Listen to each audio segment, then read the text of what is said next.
Pick up format. WW2 and then I died. Hello, I pursue you Twitter. You are creator of sex. I need to talk. Doesn't fit. 87 to 58.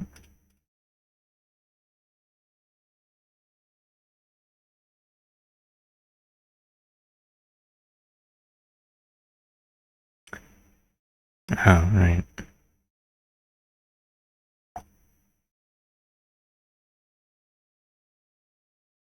I don't know, I guess it's not really a good spot for this one.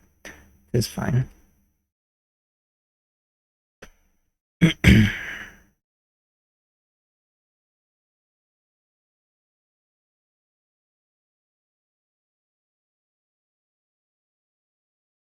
Starting advertisement. Skip ahead to 3 minutes if you're a VOD watcher. I mean 4 minutes, because we're already a minute and a half in. Yeah.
Grumbleton.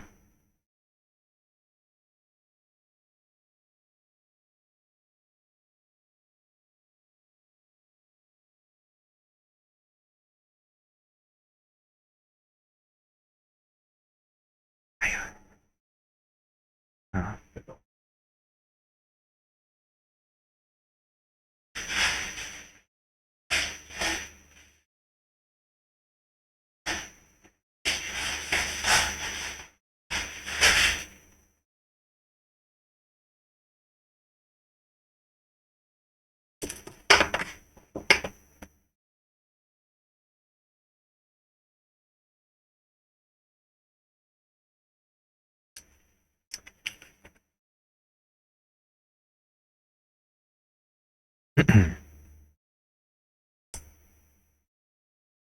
Okay.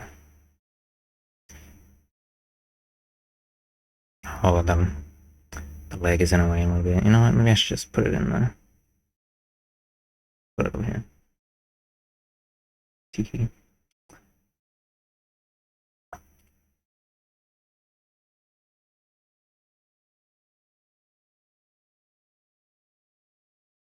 Alright.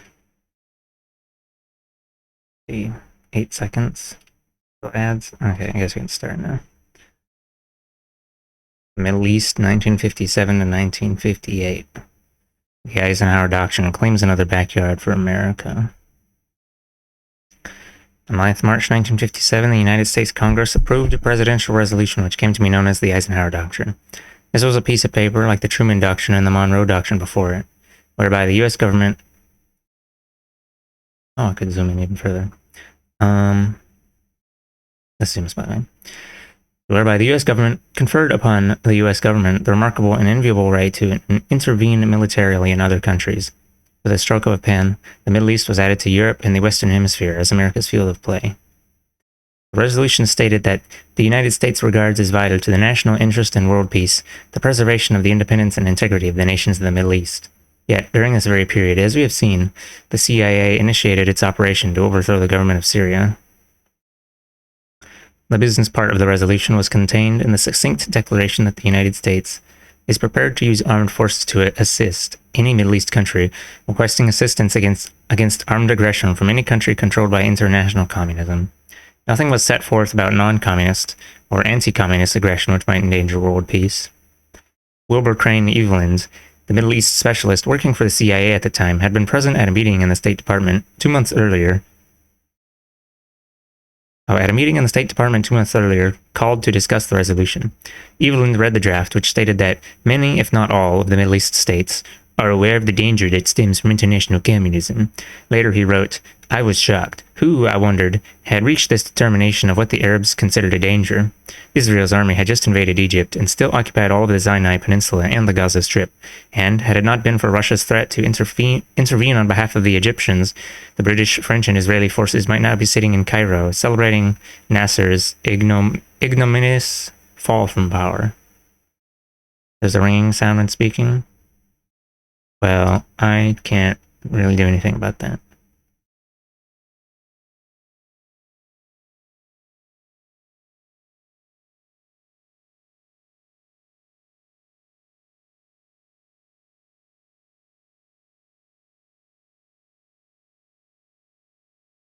Meow, meow, meow. Meow.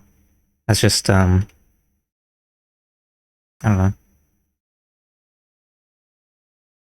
It's electrical interference, and I mean, I guess I could add another thing to the filter.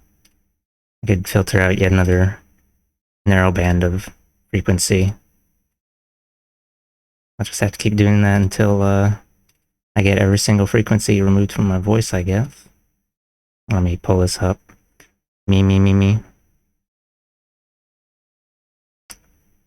Band number 13.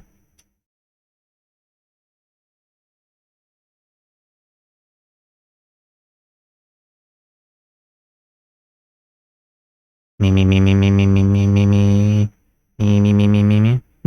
right there. At 5,800, F sharp 7. Let me make this a little skinnier. Actually, I'll put it at 0.13 bandwidth. Minus 10 dB. Me. Let's put it at minus 15. Me. Okay. I'm gonna turn off the monitoring now so I don't have to listen to my own voice. I've already got like so many, I've got a bunch of like high-end frequencies filtered out of my voice because there's so much background noise and electrical interference. Okay. The simplistic and polarized view of the world implicit in the Eisenhower Doctrine ignored not only anti-Israeli sentiments, but currents of nationalism, pan-Arabism, neutralism, and socialism prevalent in many influential quarters of the Middle East. The framers of the resolution saw only a Cold War battlefield, and in doing so, succeeded in creating one.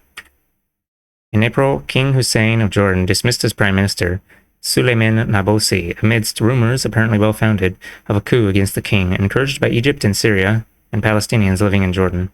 It was the turning point in an ongoing conflict between the pro-West policy of Hussein and the neutralist leanings of the Nabosi regime. Nabosi had announced that in line with his policy of neutralism, Jordan would develop closer relations with the Soviet Union and accept Soviet aid if offered.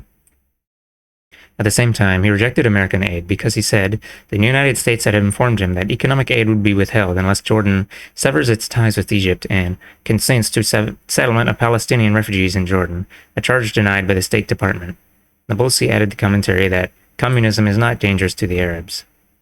Hussein, conversely, accused international communism and its followers of direct responsibility for efforts to destroy my country. When pressed for the specifics of his accusation, he declined to provide any. When rioting broke out in several Jordanian cities and civil war could not be ruled out, Hussein showed himself equal to the threat to his continued rule.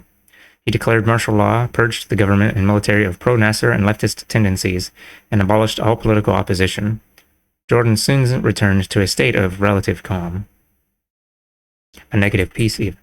The United States, however, seized upon Hussein's use of the expression international communism to justify rushing units of the Sixth Fleet to the eastern Mediterranean, a super aircraft carrier, 2 cruisers, and 15 destroyers, followed shortly by a variety of other naval vessels and a battalion of Marines, which put ashore in Lebanon to prepare for possible future intervention in Jordan.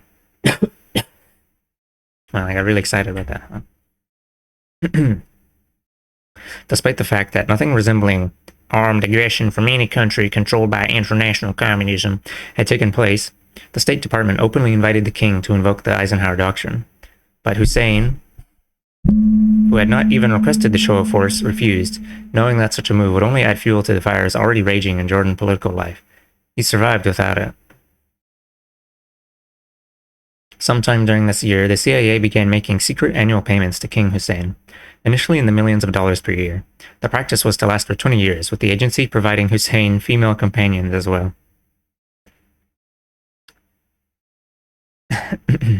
As justification for the payment, the CIA later claimed that Hussein allowed American intelligence agencies to operate freely in Jordan. Hussein himself provided intelligence to the CIA and distributed part of its payments to other government officials, who also furnished information or cooperated with the agency.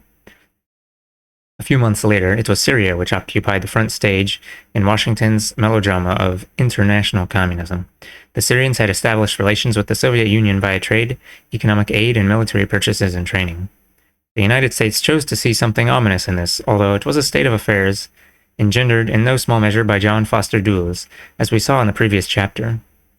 American antipathy a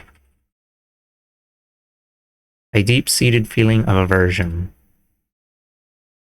American antipathy towards Syria was heightened in August, following the Syrian government's exposure of the CIA-directed plot to overthrow it. Washington officials and the American media settled easily into the practice of referring to Syria as a Soviet satellite or quasi-satellite, so it was not altogether objective or spontaneous reporting. Kenneth Love, a New York Times correspondent in close contact with the CIA, see Iran chapter, later disclosed some of the background. The U.S. Embassy in Syria connived at false report. I guess this track, it's got like words in it. Even if they're just soundbite words, it's just kind of distracting. The U.S. Embassy in Syria connived at false reports issued in Washington and London through diplomatic and press channels to the effect that Russian arms were pouring into the Syrian port of Latakia, that not more than 123 MiGs had arrived in Syria, and that Lieutenant Colonel Abdel Hamid Serraj, head of Syrian intelligence, had taken over control in a communist-inspired coup. I traveled all over Syria without hindrance in November and December 1956, and found there were indeed not more than 123 MiGs. There were none, and no Russian arms had arrived for months, and there had been no coup, although some correspondents in Beirut, just a 2-hour drive from Damascus, were dispatching without attribution false reports, fed to them by embassy visitors from Damascus and a roving CIA man who worked in the guise of a U.S. Treasury agent. Siraj, who was anti-communist, had just broken the clumsy British-US-Iraqi-supported plot to overthrow the Syrian government. Syria was quiet but worried, lest the propaganda presage a new coup d'etat or a Western-backed invasion.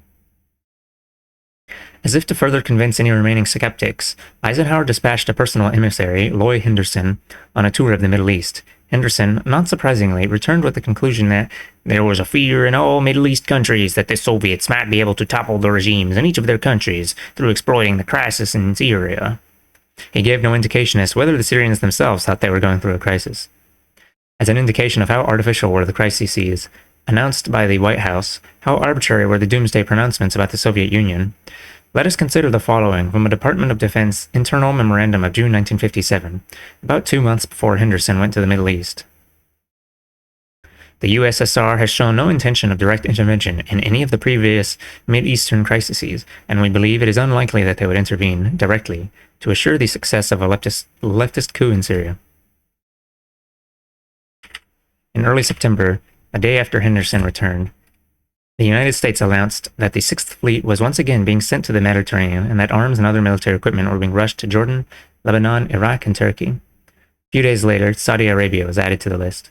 The Soviet Union replied with arms shipments to Syria, Egypt, and Yemen.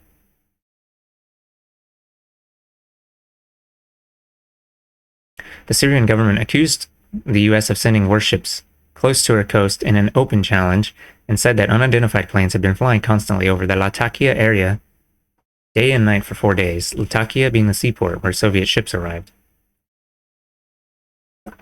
Syria further claimed that the U.S. had incited Turkey to concentrate an estimated 50,000 soldiers on Syria's border. The Syrians ridiculed the explanation that the Turkish troops were only on maneuvers. Eisenhower later wrote that the troops were at the border with a readiness to act, and that the United States had already assured the leaders of Turkey, Iraq, and Jordan that if they felt it necessary to take actions against aggression by the Syrian government, the United States would undertake to expedite shipments of arms already committed to the Middle East countries, and further would replace losses as quickly as possible.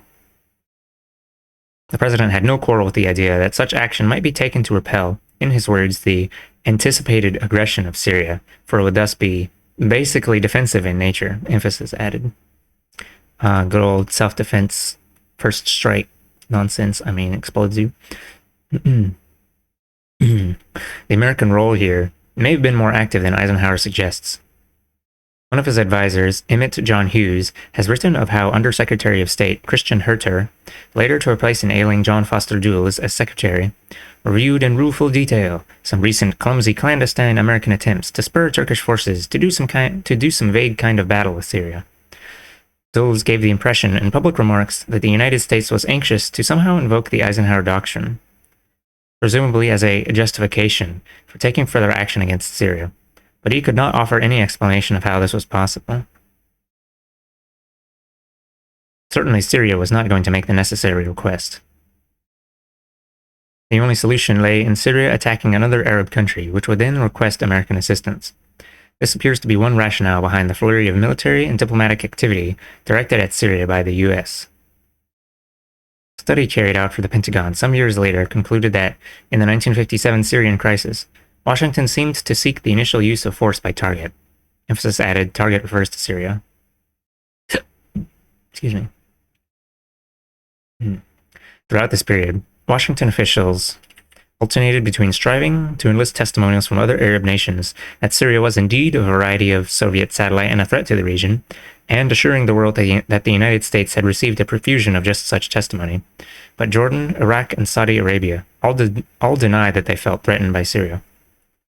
Egypt, Syria's closest ally, of course concurred. At the height of the crisis, King Hussein of Jordan left for a vacation in Europe. The Iraqi premier declared that his country and Syria had arrived at a complete understanding, and King Saud of Saudi Arabia, in a message to Eisenhower, said that U.S. concern over Syria was exaggerated, and asked the president for renewed assurances that the United States would refrain from any interference in the internal affairs of Arab states. Saud added that efforts to overturn the Syrian regime would merely make the Syrians more amenable to Soviet influence, a view shared by several observers on all sides. At the same time, the New York Times reported, from the beginning of the crisis over Syria's drift to the left, there has been less excitement among her Arab neighbors than in the United States. Foreign diplomats in the area, including many Americans, felt that the stir caused in Washington was out of proportion to the cause. Eventually, Dulles may have been influenced by this lack of support for the American thesis, for when asked specifically to characterize what the relation is between Soviet aims in the area and the part that Syria adds to them, he could only reply that the situation internally in Syria is not entirely clear and fluctuates somewhat.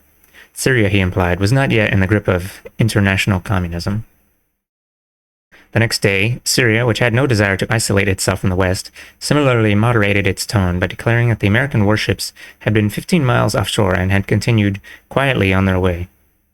It appears that during the same restless year of 1957, the United States was also engaged in a plot to overthrow Nasser and his troublesome nationalism, although the details are rather sketchy.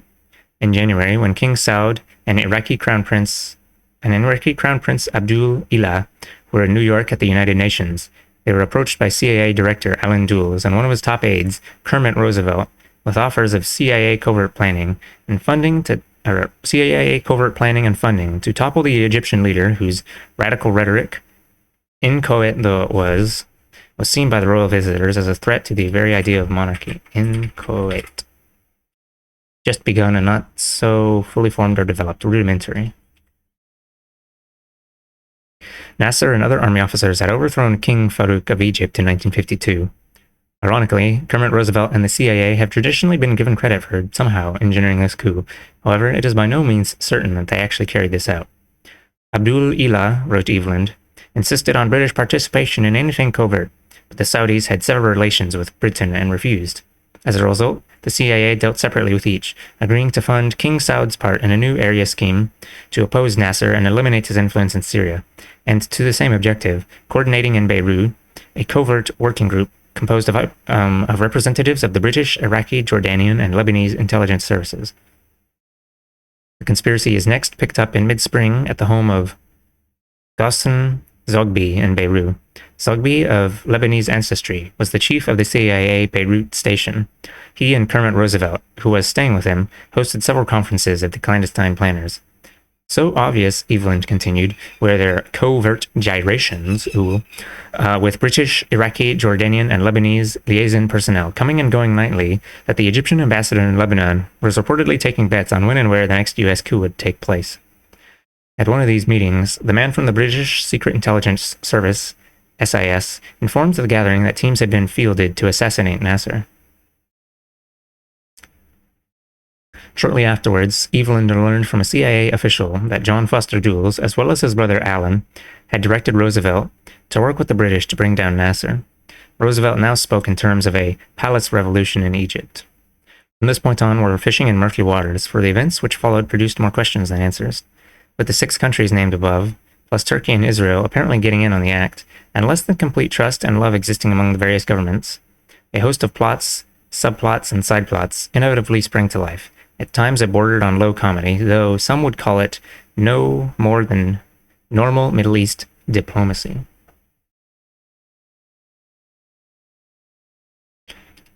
Between July 1957 and October 1958, the Egyptian and Syrian governments and media announced the uncovering of what appeared to be at least 8 separate conspiracies to overthrow one or the other government, to assassinate Nasser, and or prevent the expected merger of the two countries.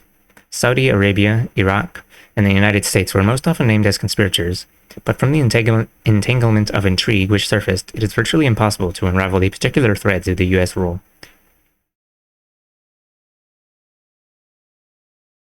Typical of the farcical goings-on, it seems that at least one of the plots to assassinate Nasser arose from the Dulles brothers, taking Eisenhower's remark that he hoped the Nasser problem could be eliminated to be an order for assassination, when the president, so the story goes, was merely referring to improved U.S.-Egyptian relations. Upon realizing the error, Secretary Dulles ordered the operation to cease. 3 years later, Alan Dulles was again to misinterpret a remark by Eisenhower as an order to assassinate Patrice Lumumba of the Congo. Ooh. I'm adding the emojis to the title. You wilkers. Okay. Official American pronouncements during this entire period would have had the world believe that the Soviet Union was the eminence grise. Can't just use your fancy hoity-toity words all the time. An eminence grise, or gray eminence, is a powerful decision-maker or advisor who operates covertly in a non-public or official capacity. Original French phrase referred to François Leclerc du Tremblay, the right-hand man of Cardinal Richelieu, the de facto ruler of France. Okay. Official American pronouncements during this entire period would have had the world believe that the Soviet Union was the secret big guy behind the strife in Jordan, the crisis in Syria, and unrest generally in the Middle East, that the Soviet aim was to dominate the area, while the sole purpose of U.S. policy was to repel the Soviet thrust and maintain the independence of the Arab nations.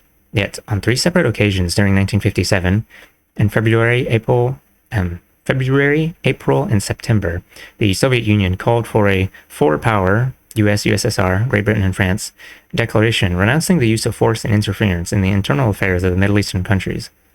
The February appeal had additionally called for a 4-power embargo on arms shipments to the region, withdrawal of all foreign troops, liquidation of all foreign bases, and a conference to reach a general Middle East settlement. The Soviet strategy was clearly to neutralize the Middle East, to remove the threat it had long felt from the potentially hostile control of the oil region by, traditionally, France and Great Britain, and now the United States, which sought to fill the power vacuum left by the decline of the 2 European nations as Middle East powers.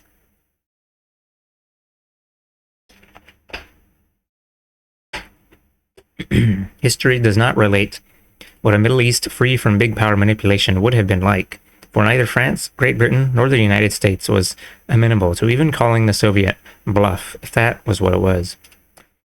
The New York Times summarized the attitude of the three Western nations to the first two overtures as one that deprecated the Soviet proposals as efforts to gain recognition of a Soviet right to a direct voice in the affairs of the Middle East.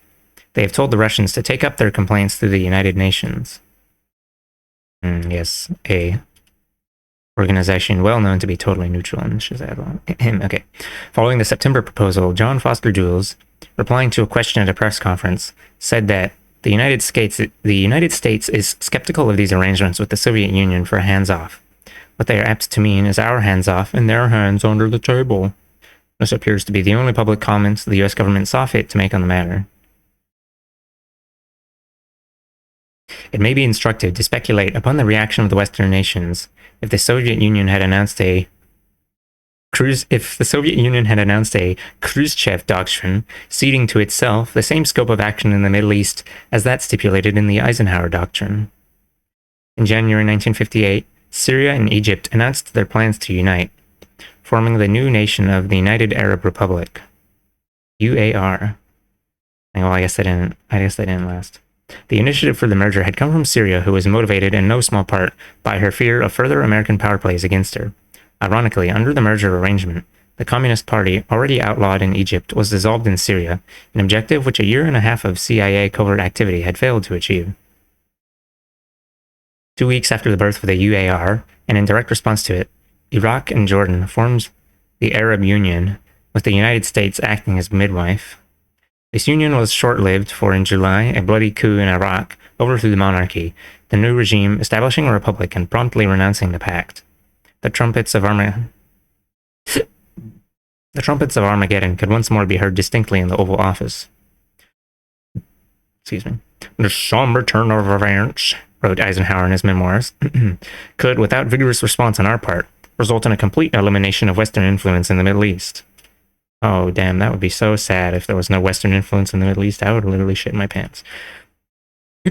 Although the president would not be so crass as to mention a concern about oil, his anxiety attack was lightly brought on by the fact that one of the greatest oil reserves in the world was now under rule of a government which might well prove to be not as pliable an ally as the previous regime and too independent of Washington. The time for a mere show of force was over. The very next day, the Marines, along with the American Navy and Air Force, were sent in, not to Iraq, but to Lebanon. Oh, hello. Thank you for the water. And the stretch.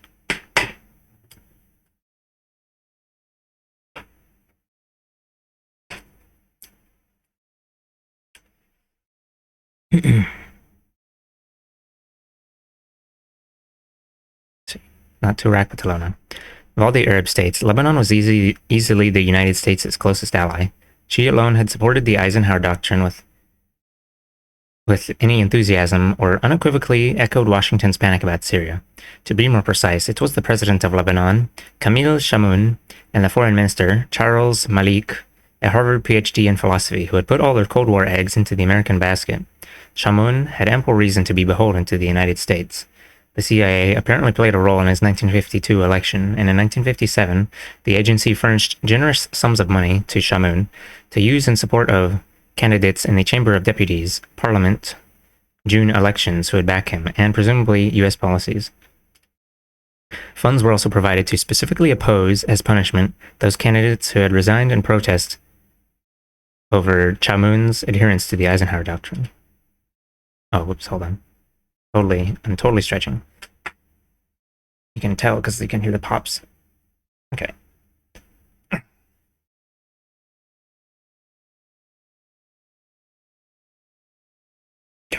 As is customary in such operations, the CIA sent an election specialist along with the money to Beirut to assist in the planning. American officials in Washington and Lebanon proceeded on the assumption, they told each other, that Egypt, Syria, and Saudi Arabia would also intervene financially in the elections. The American ambassador to Lebanon, Donald Heath, argued as well, apparently without ironic intention, that with both the president and the new Chamber of Deputies supporting American principles, we'd also have a demonstration that representative democracy could work in the Middle East.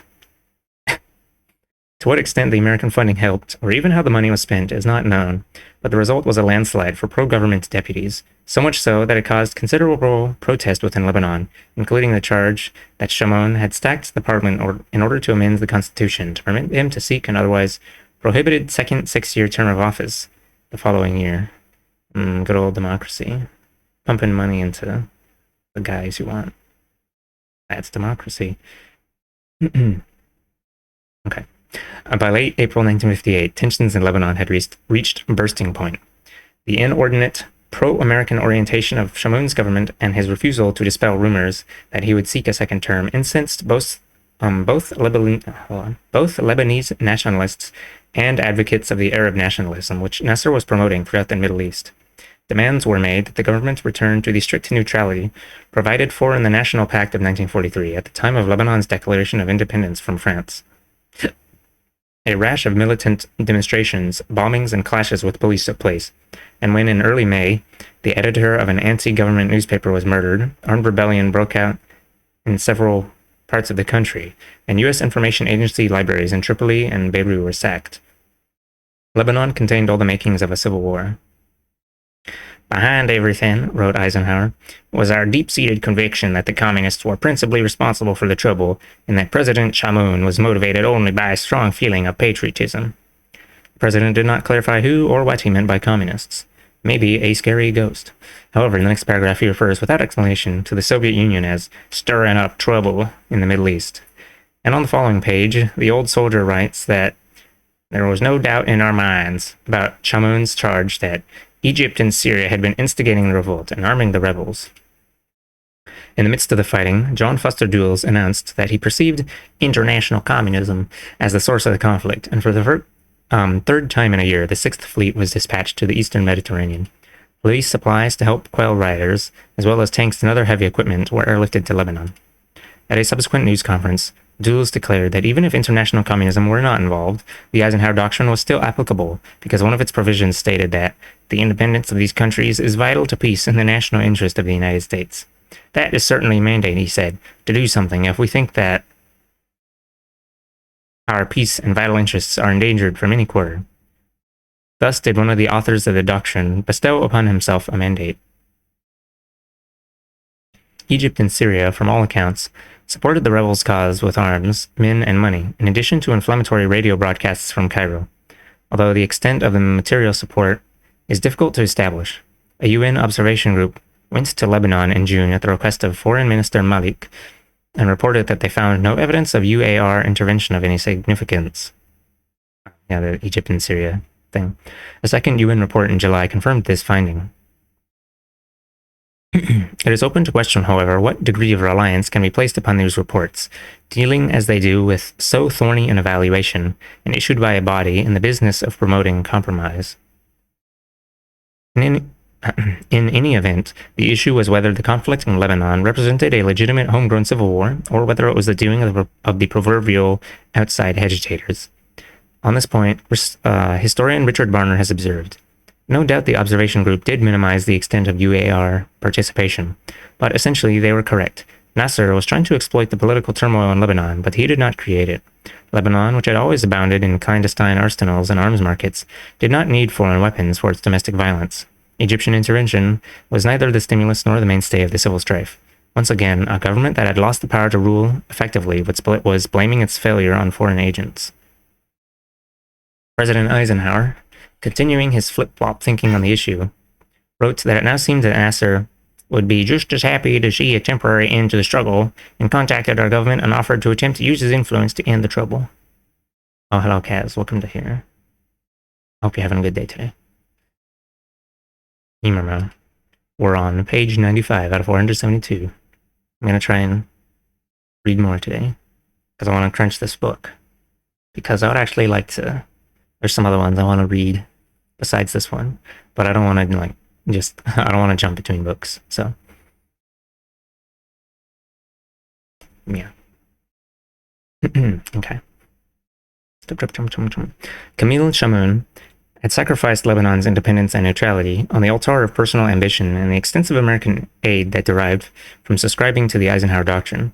Lebanese Muslims, who comprised most of Chamoun's opposition, were also galled that the Christian president had once again placed the country outside the mainstream of the Arab world, as he had done in 1956 when he refused to break relations with France and Great Britain following their invasion of Egypt.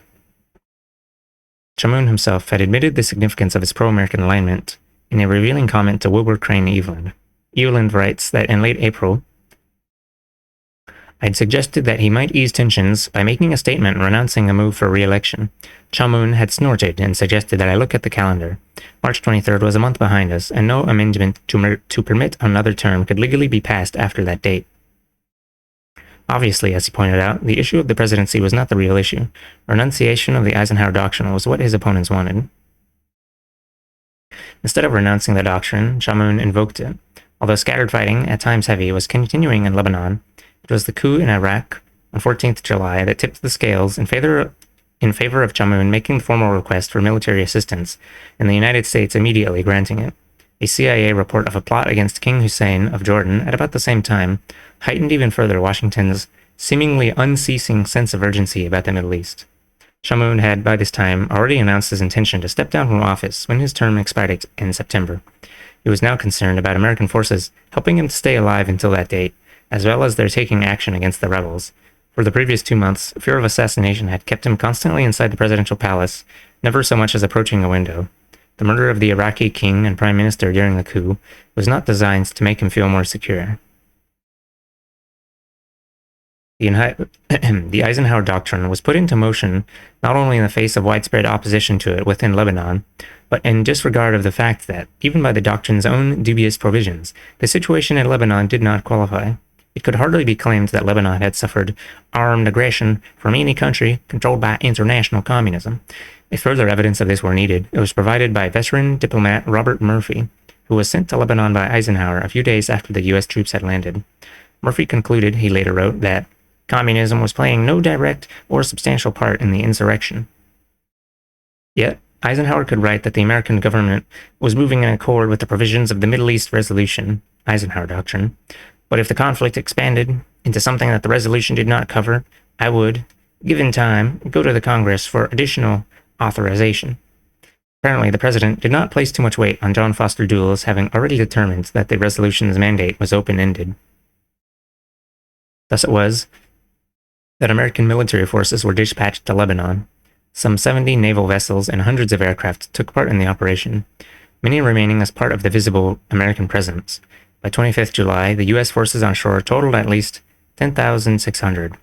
By August 13th, their number came to 14,000, more than the entire Lebanese army and gendarmerie combined. You can't just throw these words out. Gendarmerie, a military or paramilitary force with law enforcement duties among the civilian population. A force of gendarmes. Oh, that's so helpful. Paramilitary police officer.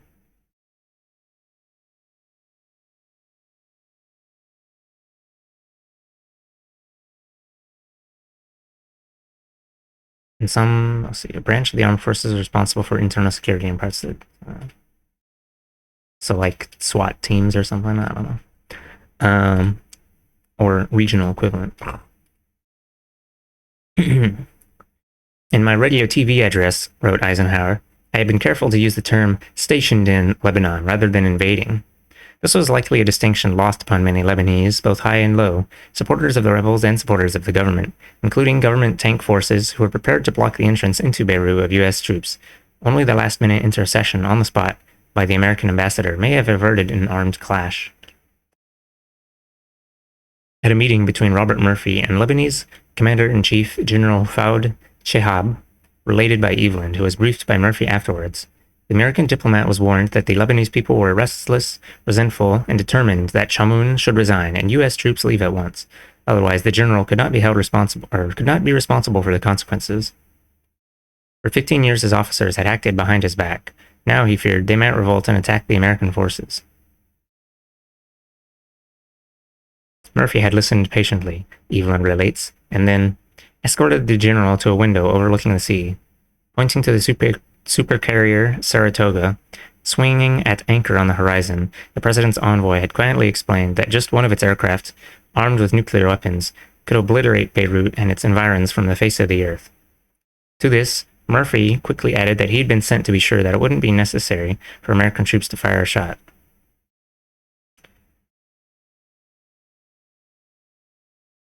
He threatened them with nuclear weapons? Oh, yeah. So, they're so ensuring so much peace, you know.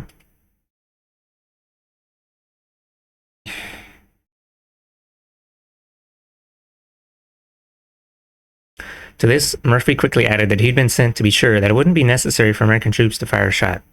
Shihab, he was certain, would ensure that there were no provocations on the Lebanese side. That, Murphy told me, ended the conversation. It now seems that the general had regained control of his troops. None of the parties seemed to have considered what would have been the fate of the thousands of American military personnel in Beirut obliterated from the face of the earth. Oh, well, you know, what's a couple thousand American soldiers in the meat grinder? Who gives a shit? Crunch. Ahem. Civil warfare in Lebanon increased in intensity in the 2 weeks following the American intervention.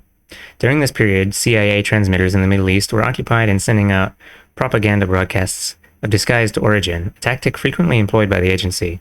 In the case of one broadcast which has been reported, the apparent aim was to deflect anti-US feelings onto the Soviet Union and other targets. But the residents of the Middle East were not the only ones who may have been taken in by the spurious broadcast, for it was picked up by the American press and passed on to an unwitting American public. The following appeared in US newspapers. Beirut, July 23rd, UPI. A second mysterious Arab radio station went on the air yesterday, calling itself the Voice of Justice, and claiming to be broadcasting from Syria. Its program heard here consisted of bitter criticism against Soviet Russia and Soviet Premier Khrushchev. Earlier, the Voice of Iraq went on the air with attacks against the Iraqi revolutionary government. The Voice of Justice called Khrushchev the hangman of Hungary and warned the people of the Middle East they would suffer the same fate as the Hungarians if the Russians got a foothold in the Middle East. The Russians? What about those guys, those US warships right outside? Crunch. On 31st July, the Chamber of Deputies easily chose General Chahab to succeed Chamoun as president in September, an event that soon put a damper on the fighting in Lebanon and marked the beginning of the end of the conflict, which, in the final analysis, appears to have been more a violent protest than a civil war. Tension was further eased by the U.S. announcement shortly afterwards of its intention to withdraw a Marine battalion as a prelude to a general withdrawal. The last American troops left Lebanon in late October without having fired a shot in anger. What had their presence accomplished? The authors of the Pentagon study referred to earlier concluded that a balanced assessment of U.S. behavior in the Lebanon crisis is made difficult by the suspicion that the outcome might have been much the same if the United States had done nothing. Even Eisenhower expressed some doubt on this score. American intervention against the new Iraqi government was more covert. A secret plan for a joint U.S.-Turkish invasion of the country, codenamed Operation Cannonbone, was drafted by the U.S. Joint Chiefs of Staff shortly after the coup in 1958. Reportedly, only Soviet threats to intercede on Iraq's side forced Washington to hold back. But in 1960, the United States began to fund the Kurdish guerrillas in Iraq who were fighting for a measure of autonomy. At the same time, the Iraqis, under Brigadier General Abdul Karim Qasim, started to work toward the creation of an international organization to counter the power of the Western oil monopolies. This was to become OPEC, and was not received with joy in certain Western quarters. In February 1960, the Near East Division of the CIA's clandestine services requested that the agency find a way to incapacitate Qasim for promoting Soviet bloc political interests in Iraq. "We do not consciously seek subjects' permanent removal from the scene," said the Near East Division. "We also do not object should this complication develop." As matters turned out, the CIA mailed a monogrammed handkerchief containing an incapacitating agent to Qasim from an Asian country. If the Iraqi leader did in fact receive it, it certainly didn't kill him. That was left to his own countrymen, who executed him 3 years later. The significance of the Lebanese intervention, as well as the shows of force employed in regard to Jordan and Syria, extended beyond the immediate outcomes. In the period before and after the intervention, Eisenhower, Jules, and other Washington officials offered numerous different justifications to the American military action in Lebanon. Protecting American lives, protecting American property, the Eisenhower The Eisenhower Doctrine, with various interpretations: Lebanese sovereignty, integrity, independence, etc., U.S. national interest, world peace, brought about by nukes, TM, collective self-defense, justice, international law, law and order, fighting, Nasserism, the need to do something. In summing up the affair in his memoirs, President Eisenhower seemed to settle upon one rationale in particular, and this is probably the closest to the truth of the matter. This was to put the world, and specifically the Soviet Union and Nasser, on notice that the United States had virtually unlimited power, that this power could be transported to any corner of the world with great speed, that it could and would be used to deal decisively with any situation with which the United States was dissatisfied, for whatever reason.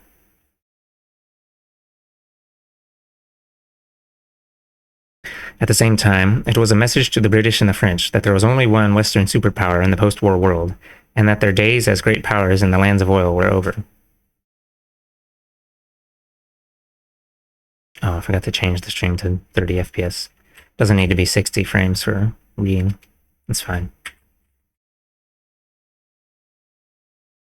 I'll get it next time. I'll have to end the broadcast to flip it.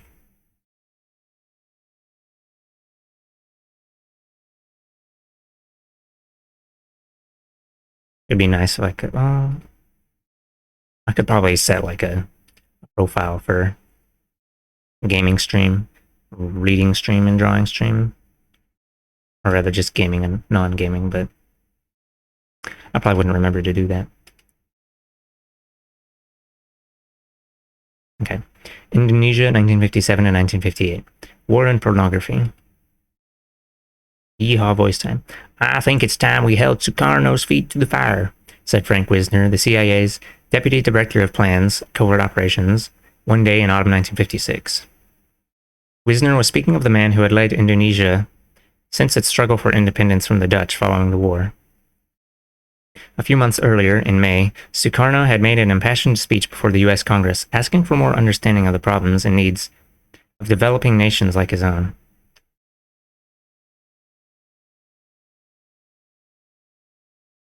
The ensuing American campaign to unseat the flamboyant leader of the fifth most populous nation in the world was to run the gamut from large-scale military maneuvers to seedy sexual intrigue. The previous year, Sukarno had organized the Bandung Conference as an answer to the Southeast Asia Treaty Organization, CETO. The U.S. created political military alliance of area states to contain communism. In the Indonesian city of Bandung, the doctrine of neutralism had been proclaimed as the faith of the underdeveloped world. To the men of the CIA station in Indonesia, the conference was heresy, so much so that their thoughts turned toward assassination as a means of sabotaging it. Switzerland can do neutrality, but when those third world countries do it, damn, no, you stop that right now. I'm thinking of Switzerland, I think, right? Whatever. So-called neutrality crazy with my mind. Okay. In 1975, the Senate committee, which was investigating the CIA, heard testimony that agency officers stationed in an East Asian country had suggested. The Senate committee, which was investigating the CIA, heard testimony that agency officers stationed in an East Asian country had suggested that an East Asian leader be assassinated to disrupt an impending communist conference in 1955. In all likelihood, the leader referred to was either Sukarno or Zhou Enlai of China. But, said the committee, cooler heads prevailed at CIA headquarters in Washington, and the suggestion was firmly rejected. Nevertheless, a plane carrying 8 members of the Chinese delegation, a Vietnamese, and 2 European journalists to the Bandung conference crashed under mysterious circumstances. The Chinese government claimed that it was an act of sabotage carried out by the U.S. and Taiwan, a misfired effort to murder Zhou Enlai. The chartered Air India plane had taken off from Hong Kong on 11th April 1955 and crashed in the South China Sea. Zhou Enlai was scheduled to be on another chartered Air India flight a day or two later. The Chinese government, citing what it said were press reports from the Times of India, stated that the crash was caused by 2 time bombs apparently placed aboard the plane in Hong Kong. A clockwork mechanism was later recovered from the wrecked airliner, and the Hong Kong police called it a case of carefully planned mass murder. Months later, British police in Hong Kong announced that they were seeking a Chinese nationalist for conspiracy to cause the crash, but that he had fled to Taiwan. Oh, right, when Hong Kong was still controlled by the British. In 1967, a curious little book appeared in India entitled I Was a CIA Agent in India by John Disco Smith, an American. John Disco Smith? His name is John Smith. Disco. John Disco Smith. Disco Elysium. No, sorry. Too silly. Published by the Communist Party of India. It was based on articles written by Smith for Literaturная Gazeta in Moscow after he had defected to the Soviet Union around 1960. Smith, born in Quincy, Massachusetts in 1926, wrote that he had been a communications technician and code clerk at the U.S. Embassy in New Delhi in 1955, performing tasks for the CIA as well. One of these tasks was to deliver a package to a Chinese nationalist, which Smith later learned, he claimed, contained the 2 time bombs used to blow up the Air India plane. The veracity of Smith's account cannot be determined, although his employment at the U.S. Embassy in New Delhi from 54 to 59 is confirmed by the State Department Biographic Register. Elsewhere, the Senate Committee reported that it had received some evidence of CIA involvement in plans to assassinate President Sukarno of Indonesia, and that the planning had proceeded to the point of identifying an agent whom it was believed might be recruited for the job. The committee noted that at one time, those at the CIA who are concerned with possible assassinations and appropriate methods were known internally as the Health Alteration Committee. To add to the concern of American leaders, that the Health Alteration Committee, really? It's like a fucking bad joke. Okay. To add to the concern of American leaders, Sukarno had made trips to the Soviet Union and China, though to the White House as well. He had purchased arms from Eastern European countries, but only after being turned down by the United States. He had nationalized many private holdings of the Dutch, and perhaps most disturbing of all, the Indonesian Communist Party, PKI, had made impressive gains electorally and in union organizing, thus earning an important role in the coalition government. It was a familiar Third World scenario, and the reaction of Washington policymakers was equally familiar. Once again, they were unable or unwilling to distinguish nationalism from pro-communism, neutralism from wickedness.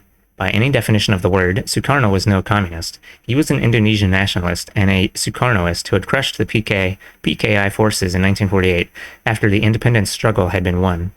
He ran what was largely his own show by granting concessions to both the PKI and the army, balancing one against the other. As to excluding the PKI with its more than 1 million members from the government, Sukarno declared, "I can't and won't ride a 3-legged horse." Think you'll ride a 2-legged horse? The United States, however, Sukarno's balancing act was too precarious to be left to the vagaries, the details, I don't know, of the Indonesian political process. It mattered not to Washington that the Communist Party was walking the legal, peaceful road, or that there was no particular crisis or chaos in Indonesia, so favored as an excuse for intervention. Intervention there would be. It would not be the first. In 1955, during the national election campaign in Indonesia, the CIA had given $1 million to the Masyumi Party, a centrist coalition of Muslim organizations, in a losing bid to thwart Sukarno's Nationalist Party as well as the PKI. According to former CIA officer Joseph Burkholder Smith, the project provided for complete write-off of the funds. That is, no demand for a detailed accounting of how the funds were spent was required. I could find no clue as to what the Masyumi did with the $1 million. In 1957, the CIA decided that the situation called for more direct action. It was not difficult to find Indonesian colleagues in arms, for there already existed a clique of army officers and others who, for personal ambitions and because they disliked the influential position of the PKI, wanted Sukarno out, or at least out of their particular islands. Indonesia is the world's largest archipelago, consisting of some 3,000 islands.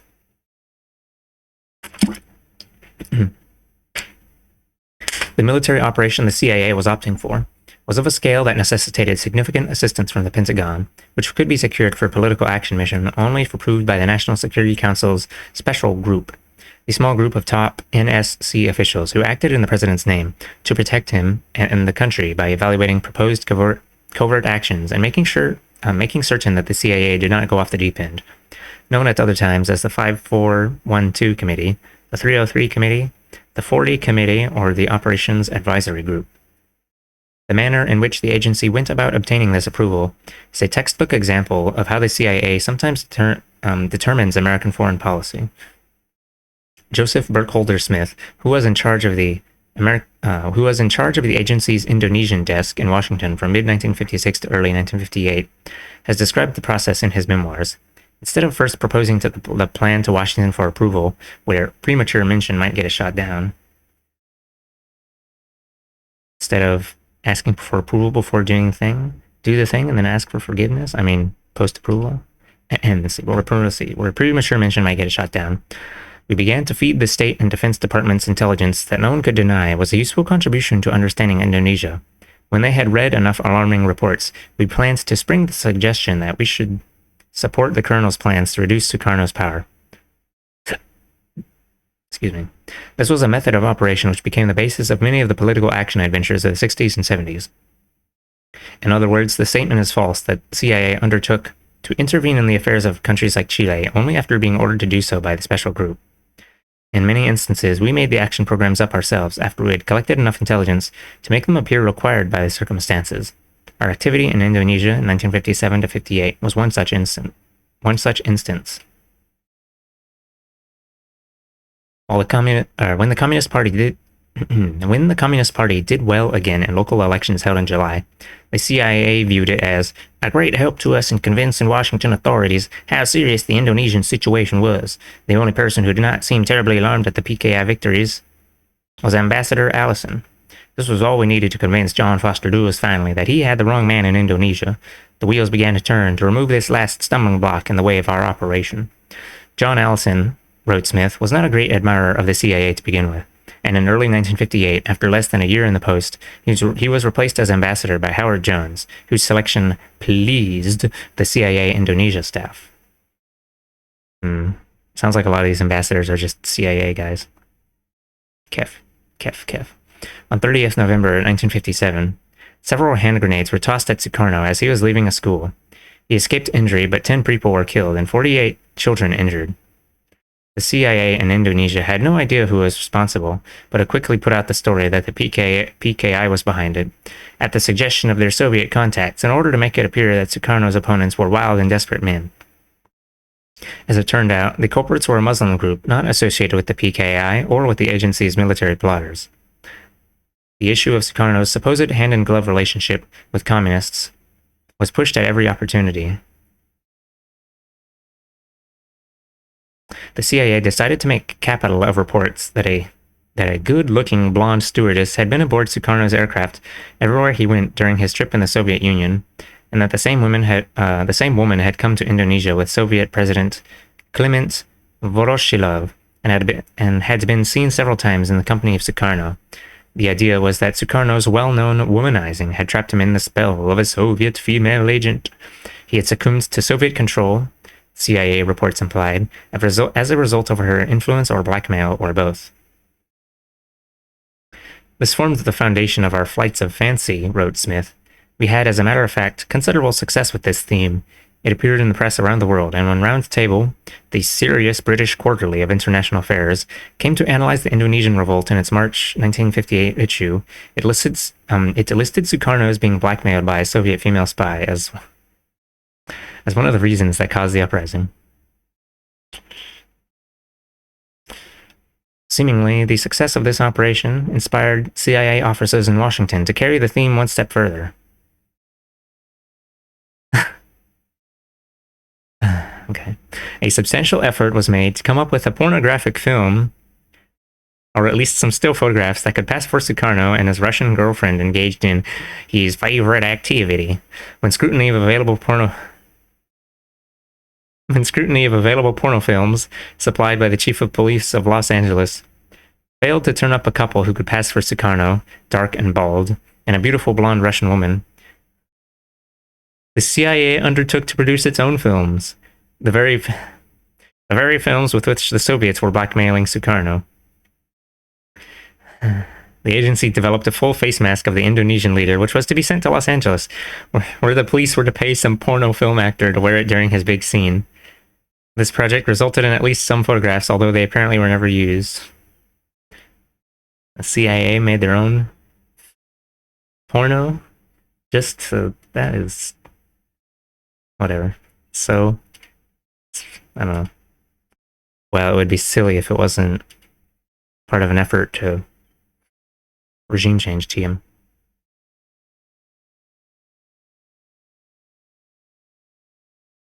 Another outcome of the blackmail effort was a film produced for the CIA by Robert Maheu, former FBI agent and an intimate of Howard Hughes. I'm going to call him Mahoy. Mahoy's film starred an actor who resembled Sukarno. The ultimate fate of the film, which was entitled Happy Days, has not been reported. In other parts of the world, at other times, the CIA has done better in this line of work, having produced sex films of target subjects caught in flagrante delicto, who had been lured to agency safe houses by female agents. CIA will go to so many lengths to scorn people, big part of why I rail against satire, because it is already so fucking absurd. You cannot be more absurd than it is in reality. Yeah. Yeah, I guess so.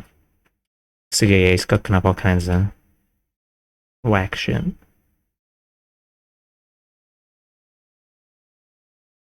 The CIA invented misinformation.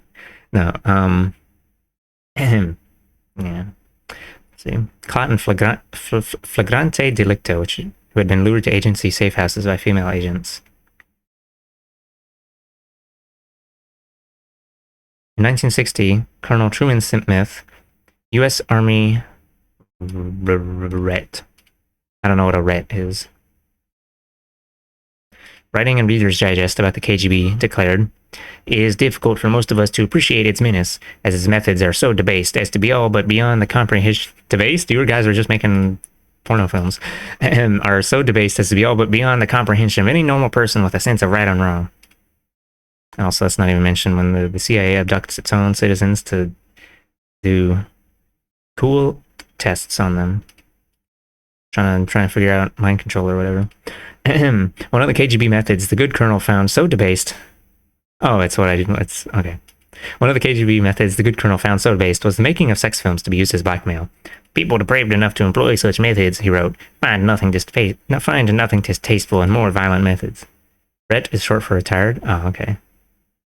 I see. Sex could be used at home as well to further the goals of American foreign policy. Under the cover of the U.S. Foreign Aid Program, at that time called the Economic Cooperation Administration, Indonesian policemen were trained and then recruited to provide information on Soviet, Chinese, and PKI activities in their country. Some of the men singled out as good prospects for this work were sent to Washington for special training and to be softened up for recruitment. Like Sukarno, reportedly, these police officers invariably had an obsessive desire to sleep with a white woman. Accordingly, during their stay, they were taken to Baltimore's shabby sex district to indulge themselves. November 1957, and the CIA's paramilitary machine was put into gear. In this undertaking, as in others, the agency enjoyed the advantage of the United States' far-flung military empire. Headquarters for the operation were established in neighboring Singapore, courtesy of the British. Training bases set up in the Philippines, airstrips laid out in various parts of the Pacific to prepare for bomber and transport missions. Indonesians, along with Filipinos, Taiwanese, Americans, and other soldiers of fortune, were assembled in Okinawa, in the Philippines, along with vast quantities of arms and equipment. For this, the CIA's most ambitious military operation to date, tens of thousands of rebels were armed, equipped, and trained by the U.S. Army.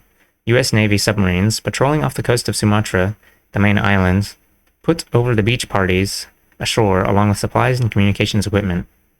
The U.S. Air Force set up a considerable air transport force which airdropped many thousands of weapons deep into Indonesian territory, and a fleet of 15 B-26 bombers was made available for the conflict after being sanitized to ensure that they were non-attributable and that all airborne equipment was deniable. In the early months of 1958, rebellion began to break out in one part of the Indonesian islands chain, then another. CIA pilots took to the air to carry out bombing and strafing missions in support of the rebels. In Washington, Colonel Alex Kawilarung, the Indonesian military attaché, was persuaded by the agency to defect. He soon showed up in Indonesia to take charge of the rebel forces. Yet, as the fighting dragged on into spring, the insurgents proved unable to win decisive victories or take the offensive, although the CIA bombing raids were taking their toll. Sukarno later claims that on a Sunday morning in April, a plane bombed a ship in the harbor of the island of Ambon, all those aboard losing their lives, as well as hitting a church which demolished the building and killed everyone inside. He stated that 700 casualties had resulted from this single run. On 15th May, a CIA plane bombed the Ambon marketplace, killing a large number of civilians on their way to church on Ascension Thursday. The Indonesian government had to act to suppress public demonstrations. 3 days later, during another bombing run over Ambon, a CIA pilot, Alan Lawrence Pope, was shot down and captured. 30 years old, from Perrine, Florida, Pope had flown 55 night missions over communist lines in Korea for the Air Force. Later, he spent 2 months flying through communist flak for the CIA to drop supplies to the French at Dien Bien Phu. I guess that's Vietnam. Now his luck had run out. He was to spend 4 years as a prisoner in Indonesia before Sukarno acceded to a request from Robert Kennedy for his release. Pope was captured carrying a set of incriminating documents, including those which established him as a pilot for the U.S. Air Force and the CIA airline CAT. Like all men flying clandestine missions, Pope had gone through an elaborate procedure before taking off to sanitize him as well as his aircraft. But he had apparently smuggled the papers aboard the plane, for he knew that to be captured as an anonymous, stateless civilian meant having virtually no legal rights and running the risk of being shot as a spy in accordance with custom. A captured U.S. military man, however, becomes a commodity of value for his captors while he remains alive. Well, you know.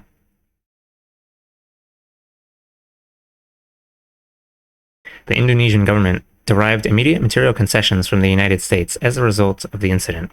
Whether the Indonesians thereby agreed to keep silent about Pope is not known, but on 27th of May, the pilot and his documents were presented to the world at a news conference, thus contradicting several recent statements by high American officials. Notable among these was President Eisenhower's declaration on 30th April concerning Indonesia. Our policy is one of careful neutrality and proper deportment all the way through, so as not to be taking sides where it is none of our business. And on 9th May, an editorial in the New York Times had stated, "It is unfortunate that high officials of the Indonesian government have given further circulation to the false report that the United States government was sanctioning aid to Indonesia's rebels. The position of the United States government has been made plain again and again. Our Secretary of State was emphatic in his declaration that this country would not deviate from a correct neutrality. The United States is not ready to step in to help overthrow a constituted government. Those are the hard facts. Jakarta does not help its case here by ignoring them." Yeehaw, yeehaw, yowza. Yeehaw, giddy up. With the exposure of Pope and the lack of rebel success in the field, the CIA decided that the light was no longer worth the candle and began to curtail its support. By the end of June, Indonesian army troops loyal to Sukarno had effectively crushed the dissident military revolt. The Indonesian leader continued his adroit balancing act between the communists and the army until 1965, when the latter, likely with the help of the CIA, finally overthrew his regime. Number 15. Number 9. Your king foot lettuce. The last thing you want to see the CIA plant in your fast food store. Western Europe, 1950s and 1960s. Fronts within fronts within fronts. At the British Labour Party conference in 1960, Michael Foot and John Hancock. Sorry. At the British Labour Party conference in 1960, Michael Foot, the party's future leader and a member of its left wing, was accused of being a fellow traveller by then leader Hugh Gaitskell. Foot responded with a reference to Gaitskell and others of the party's right wing. But who, he asked, are they traveling with? They, it turned out, had been traveling with the CIA for some years. Excuse me. Fellow passengers were Frenchmen, Germans, Dutch, Italians, and a host of other West Europeans. all taking part in a CIA operation to win the hearts and minds of liberals, social democrats, and assorted socialists, to keep them from the clutches of the Russian bear. It was an undertaking of major proportions. For some 20 years, the agency used dozens of American foundations, charitable trusts, and the like, including a few of its own creation, as conduits for payment to all manner of organizations in the United States and abroad, many of which in turn funded other groups. So numerous were the institutions involved, so many were the interconnections and overlaps, that it is unlikely that anyone at the CIA had a grasp of the full picture, let alone exercised broad control over it or proper accounting. See Appendix 1 for a partial organizational chart. Sure, let's take a peek at that. We're on page 103. Appendix. Notes. Notes. Oh, there he is. Oh, it's sideways. Oh, it's also unreadable because it's all crusted up. See, Committee of Correspondence. I can't read that. American newspaper something. International Development Foundation. National Education Association. National Student Association. Oh, that one's upside down. Okay, whatever.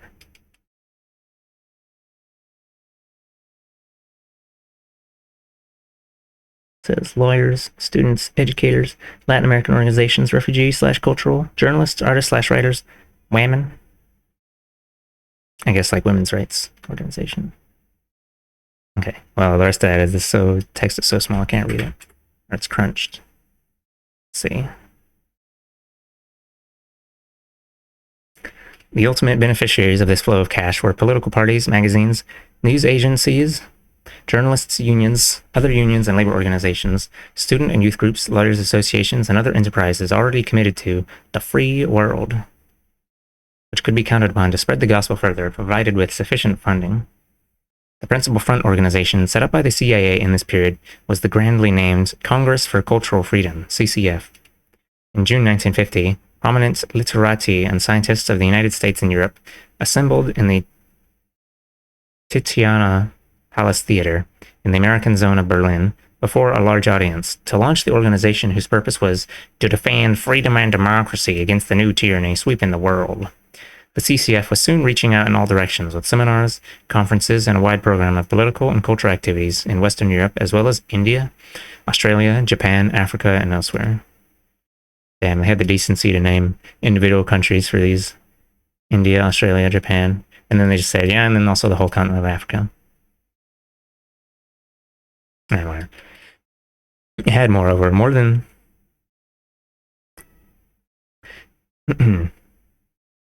Australia is not a real country. Oh, no, I was looking at some socialist orgs for Australia earlier today, actually. Socialist and other. I don't know. Let me take a look at what I wrote down. There's two indigenous/black like organizations, Black People's Union and Sovereign Union, that I was gonna look into. And there was also I found some socialist organizations who probably aren't cringe, but I guess they'd probably be pretty small compared to... There's like one well-known group in Australia called Socialist Alternative, which people don't they don't have a good position on indigenous issues. Some gamers don't like them.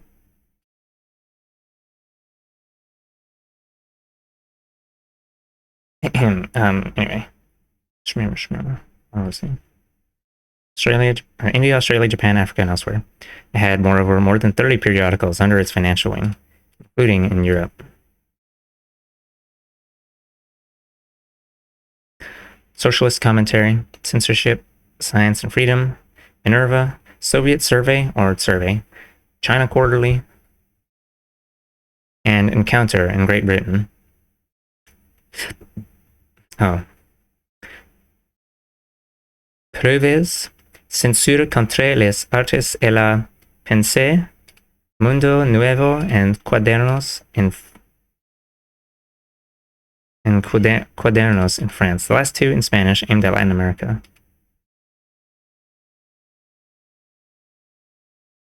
Perspektiv in Denmark. Argumenten in Sweden. Eurodalmi Ujsag in Hungary. Der Monat in Germany. Forum in Austria. Tempo Presente in Italy, and Vision in Switzerland. There were as well CCF links to the New Leader, Africa Report, East Europe, and Atlas in New York. Generally, the CCF periodicals were well-written, political and cultural magazines, which, in the words of former CIA executive Ray Klein, would not have been able to survive financially without CIA funds. Amongst the other media-related organizations subsidized by the CIA in Europe at this time were the West German news agency DANA, later known as DPA, the International Association of Writers, PEN, PEN, located in Paris, certain French newspapers, the International Federation of Journalists, and Forum World Features, a news feature service in London whose stories were bought by some 140 newspapers around the world, including about 30 in the United States, amongst which were the Washington Post and 4 other major dailies. The Church Committee of the U.S. Senate reported that major U.S. dailies which took the service were informed that Forum World Features was CIA-controlled. The Guardian and the Sunday Times of Great Britain also used the service, which earlier had been called Forum Service. By 1967, according to one of Forum's leading writers, the news service had become, perhaps, the principal CIA media effort in the world. No small accomplishment when one considers that the CIA, in its heyday, was devoting a reported 29% of its budget to media and propaganda. Another important recipient of CIA beneficence was Axel Springer, the West German press baron who was secretly funneled about $7 million in the early 1950s to help him build up his vast media empire. Springer, until he died in 1985, was the head of the largest publishing conglomerate in Western Europe, standing as a tower of pro-Western and anti-communist sentiment. The publisher of the influential West German weekly Der Spiegel, Rudolf Augstein, has observed, "No single man in Germany, before or after Hitler, with the possible exception of Bismarck or the 2 emperors, has had so much power as Springer." His relationship with the CIA reportedly continued until at least the early 1970s. The originator of the American program, the head of the CIA's International Organizations Division, Tom Braden, later wrote that the agency placed one operative in the CCF and that another became an editor of the CCF's most important magazine, Encounter. Presumably, there was at least one CIA agent or officer in each of the funded groups. Braden stated that the agents could propose anti-communist programs to the official leaders of the organizations. He added, however, that it was a policy to protect the integrity of the organization by not requiring it to support every aspect of official American policy. Pretends to be independent reporting. Yeah, okay. Give him a little bit of wiggle. Warp. The cultural freedom journals appealed to the non-Marxist left. Forum, by contrast, was conservative, generally eschewing the class struggle and excessive nationalization of industry. They subscribed to Daniel Bell's The End of Ideology thesis, the raison d'etre of which, the most important reason or purpose for someone or something's existence. So the most important reason to exist of which was that since no one could call for dying for capitalism with a straight face. Oh, right.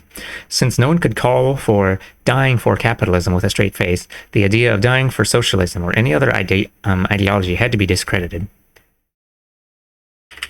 At the same time, the journals advocated a reformed capitalism, a capitalism with a human face.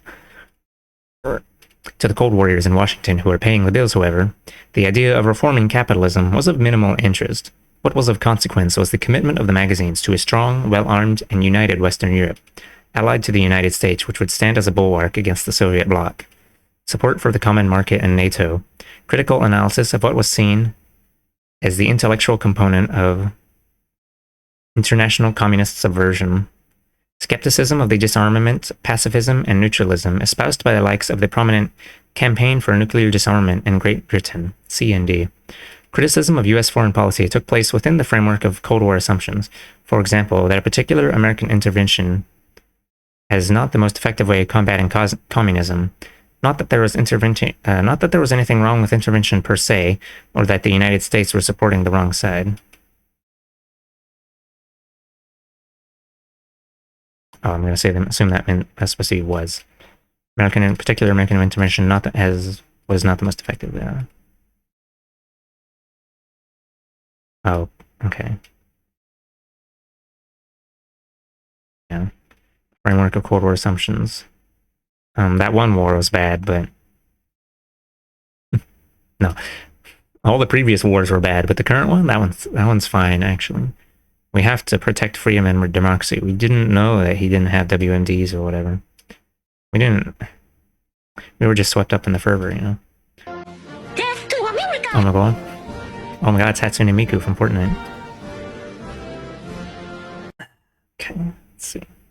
Private publications such as these could champion views which official U.S. government organs like the Voice of America could not, and still be credible. The same was true of the many other private organizations on the CIA payroll at this time. Oh, the font just got smaller for some reason. In 1960, CND and other elements of the Labour Party's left wing succeeded in winning over the party's conference to a policy of complete unilateral nuclear disarmament and neutrality in the Cold War. In addition, 2 resolutions supporting NATO were voted down. Although the Labour Party was not in power at the time, the actions carried considerable propaganda and psychological value. Washington viewed the turn of events with not a little anxiety, for such sentiments could easily spread to the major parties of other NATO countries. The right wing of the Labour Party, which had close, not to say intimate, connections to the Congress for Cultural Freedom, Encounter, New Leader, and other CIA assets and fronts, undertook a campaign to reverse the disarmament resolution. The committee set up for the purpose issued an appeal for funds and soon could report that many small donations had been received, together with a large sum from a source that wished to remain anonymous. Over the next year, there was sufficient funding for a permanent office, a full-time paid chairman and paid staff, field workers, traveling expenses, tons of literature sent to a large mailing list within the movement, a regular bulletin sent free, etc. Damn, imagine if you could get fat stacks for communist stuff. Their opponents could not come close to matching this propaganda blitz. At the 1961 conference, the unilateralist and neutralist decisions were decisively overturned, and the Labour Party returned to the NATO fold. Supporters of the CIA have invariably defended the agency's sundry activities in Western Europe, on the grounds that the Russians were the first to be so engaged there and had to be countered. Whatever truth there may be in this assertion, the fact remains, as Tom Braden has noted, that the American effort spread to some fields where they, the Russians, had not even begun to operate. Braden doesn't specify which fields, but it seems that political parties was one. The CIA had working/financial relationships with leading members of the West German Social Democratic Party, 2 parties in Austria, the Christian Democrats of Italy, and the Liberal Party, in addition to the Labour Party in Britain. And probably at least 1 party in every other Western European country, all of which purported to be independent of either superpower, something the various communist parties, whether supported by the Soviet Union or not, could never get away with. The media provides another case in point. Neither Braden nor anyone else apparently has cited examples of publications or news agencies in Western Europe, pro-communist or anti-NATO, etc., which, ostensibly independent in the Cold War, or covertly funded by the Soviet Union. More importantly, it should be borne in mind that all the different types of enterprises and institutions supported by the CIA in Western Europe were supported by the agency all over the Third World for decades on a routine basis, without a Russian counterpart in sight. Real Radio Free Asia moment. When they cut off US aid and then all the CIA outlets were like, oh my god, guys, we don't have the money, please help us. Okay. Let's see. The growing strength of the left in post-war The growing strength of the left in post-war Europe was motivation enough for the CIA to develop its covert programs, and this was a circumstance deriving from World War II and the economic facts of life, not from Soviet propaganda and manipulation. Operation Gladio. The rationale behind it was your standard Cold War paranoia. There's a good chance the Russians will launch an unprovoked invasion of Western Europe, and if they defeated the Western armies and forced them to flee, certain people had to remain behind to harass the Russians with guerrilla warfare and sabotage, and act as liaisons with those abroad. The stay-behinds would be provided with funds, weapons, communication equipment, and training exercises. The planning for this covert paramilitary network, codenamed Operation Gladio, Italian for sword, began in 1949, involving initially the British, the Americans, and the Belgians. It eventually established units in every non-communist country in Europe, including Greece and Turkey, and neutral Sweden and Switzerland, with the apparent exceptions of Ireland and Finland. The question of whether the units were more under the control of national governments or NATO remains purposely unclear, although from an operational point of view, it appears that the CIA and various other intelligence services were calling the shots. As matters turned out, in the complete absence of any Russian invasions, the operation was used almost exclusively to inflict political damage upon domestic leftist movements. The Gladio story broke in Italy in the fall of 1990, stemming from a judicial investigation into a 1972 car bombing, which discovered that the explosives had come from one of the 139 secret weapons depots kept for Gladio's forces in Italy. Subsequently, the head of the Italian parliamentary inquiry into the matter revealed that, when Gladio was started, the Americans would often insist that the organization also had to be used to counter any insurgencies. Retired Greek General Nikos Kouris told a similar story, declaring that a Greek force was formed with CIA help in 1955 to intervene in case of communist threat, whether external or internal. There were ex-military men, specially trained soldiers, and also civilians. What held them together was one ideological common denominator, extreme rightism. As in Germany, see Germany chapter, the Italian operation was closely tied to terrorists. A former Gladio agent, Roberto Cavallero, went public to charge that there was a direct link between Gladio and Italy's wave of terrorist bombings in the 1970s and early 80s, which left at least 300 dead. He said that Gladio had trained him and many others to prepare groups which, in the event of an advance by left-wing forces in our country, would fill the streets, creating a situation of such tension as to require military intervention. Cavallero was, of course, referring to electoral advances of the Italian Communist Party, not an invasion by the Soviet Union. The single worst terrorist action was the bombing at the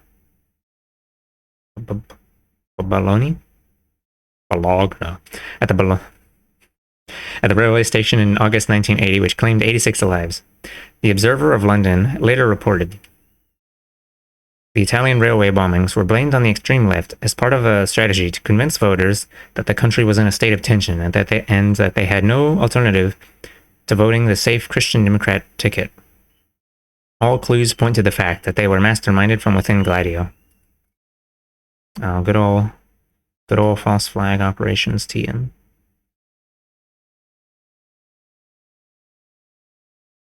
One of the men sought for questioning in Italy about the...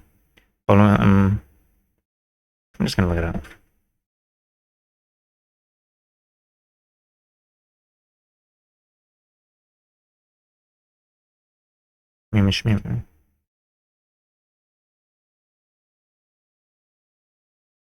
Bologna. So Bologna is a silly American pronunciation. Okay. One of the men sought for questioning in Italy about the Bologna bombing. Roberto Fior has lived in London ever since, and the British government has refused to extradite him. He is apparently under the protective wing of MI6, Britain's CIA, for whom he has provided valuable intelligence. The kidnapping and murder in 1978 of Aldo Moro, the leader of the Christian Democrats, which was attributed to the Red Brigades, appears now to have also been the work of Gladio agents, provocateurs who infiltrated the organization. Just prior to his abduction, Moro had announced his intention to enter into a governmental coalition with the Communist Party. In Belgium in 1983, to convince the public that a security crisis existed, Gladio operatives, as well as police officers, staged a series of seemingly random shootings in supermarkets, which, whether intended or not, led to several deaths. A year later, a party of U.S. Marines parachuted into Belgium with the intent of attacking a police station. One Belgian citizen was killed, and one of the Marines lost an eye in the operation. That was intended to jolt the local Belgian police into a higher state of alert and to give the impression to the comfortable population at large that the country was on the brink of red revolution. Guns used in the operation were later planted in a Brussels house used by a communist splinter group.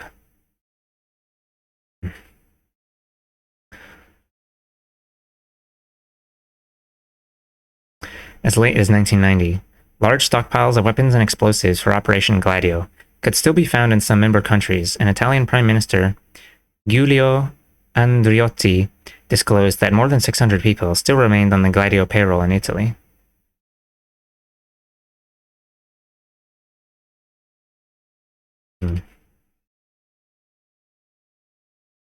If I be like, the CIA controls everything, people are gonna say they're gonna be like, oh, you're a nice tinfoil hat.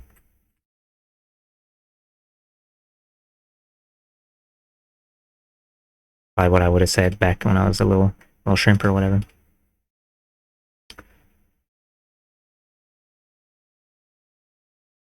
Not literally direct control, but whatever. British Guiana, 1953 to 1964. Hold on. Let me check where that is on the map, because I'm not... Let's see. The northern coast of South America. It is next to Venezuela, Brazil, and Suriname. Oh, that's a 2009 map. Venezuela, Brazil, Guyana.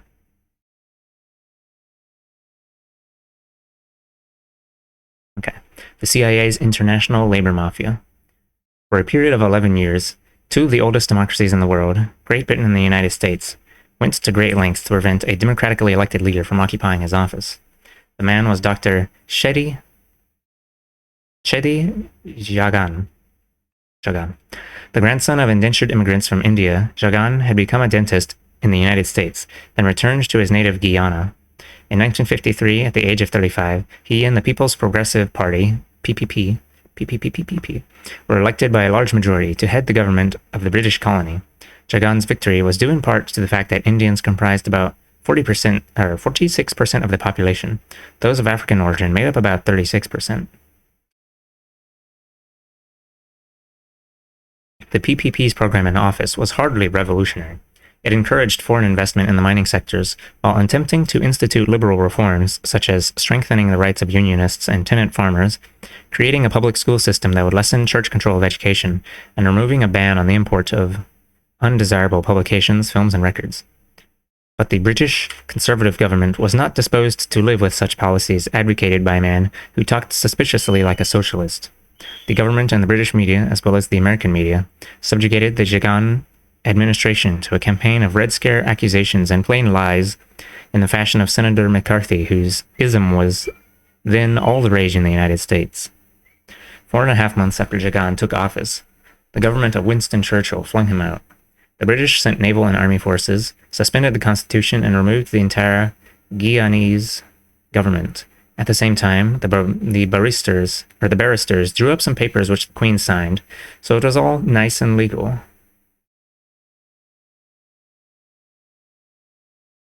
Barrister. Type of lawyer in common law jurisdictions. Her Majesty's government, said the British colonial secretary during a debate in Parliament, are not prepared to tolerate the setting up of communist states in the British Commonwealth. The American attitude toward this slap in the face of democracy can be surmised by the refusal of the U.S. government to allow Jagan to pass in transit through the United States when he tried to book a flight to London to attend the parliamentary debate. According to Jagan, Pan Am would not even sell him a ticket. Pan Am stand for Pan American World Airways, Originally founded as Pan American Airways and more commonly known as Pan Am, an airline that was the principal and largest international air carrier and unofficial flag carrier of the United States for much of the 20th century. Ceased operations in 91, founded in 1927. Let's see. Pan Am has a long history of collaboration with the CIA, a practice initiated by the airline's president, Juan Trippe, son-in-law of Roosevelt's Secretary of State, Edward R. Stettinius. By this time, the CIA had already gotten its foot in the door of the British Guiana labor movement by means of the marriage of the agency to the American Federation of Labor in the United States. Oh, the AFL? We heard about those guys in Jay Sakai's book, I guess. One of the early offsprings of this union was the Inter-American Regional Labor Organization, ORIT from the Spanish. In the early 1950s, ORIT was instrumental in the conversion of the leading confederation of unions in Guyana, the Trades Union Council, from a militant labor organization to a vehicle of anti-communism. Wrote Serafino Romualdi, at one time the head of AIFLD, see below, and a longtime CIA collaborator. Since my first visit to British Guiana in 1951, I did everything in my power to strengthen the democratic, i.e. anti-communist, trade union forces opposed to him, Jagan. This was to have serious repercussions for Jagan in later years. In 1957, running on a program similar to that of 4 years earlier, Jagan won the election again. Following this, the British deemed it wiser to employ more subtle methods for his removal, and the CIA was brought into the picture, one of the rare instances in which the agency has been officially allowed to operate in a British bailiwick. The CIA has done so unofficially on numerous occasions to the displeasure of British authorities. See, bailiwick, one's sphere of operations or area of interest. District or jurisdiction, The CIA set to work to fortify those unions, which already tended somewhat towards support of Jagan's leading political opponent, Forbes Burnham of the People's National Congress.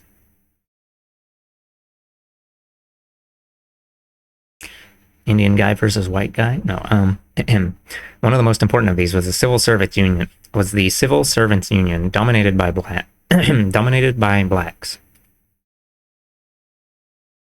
That's just a white guy name. He might not be a white guy. Okay. Consequently, the CIA turned to Public Services International, PSI, in London, an international trade union secretariat for government employees, one of the international networks which exist to export the union know-how of advanced industrial countries to less developed countries. According to a study undertaken by the Sunday Times of London, by 1958, the PSI's finances were low and its stocks were low with its own parent body, the International Confederation of Free Trade Unions, set up by the CIA in 1949 to rival the Soviet-influenced World Federation of Trade Unions. It needed a success of some kind. The financial crisis was resolved quite suddenly by the PSI's main American affiliate union, the American Federation of State, County, and Municipal Employees. AFSCME's boss, Dr. Arnold Zander, told the PSI executive that he had been shopping and found a donor.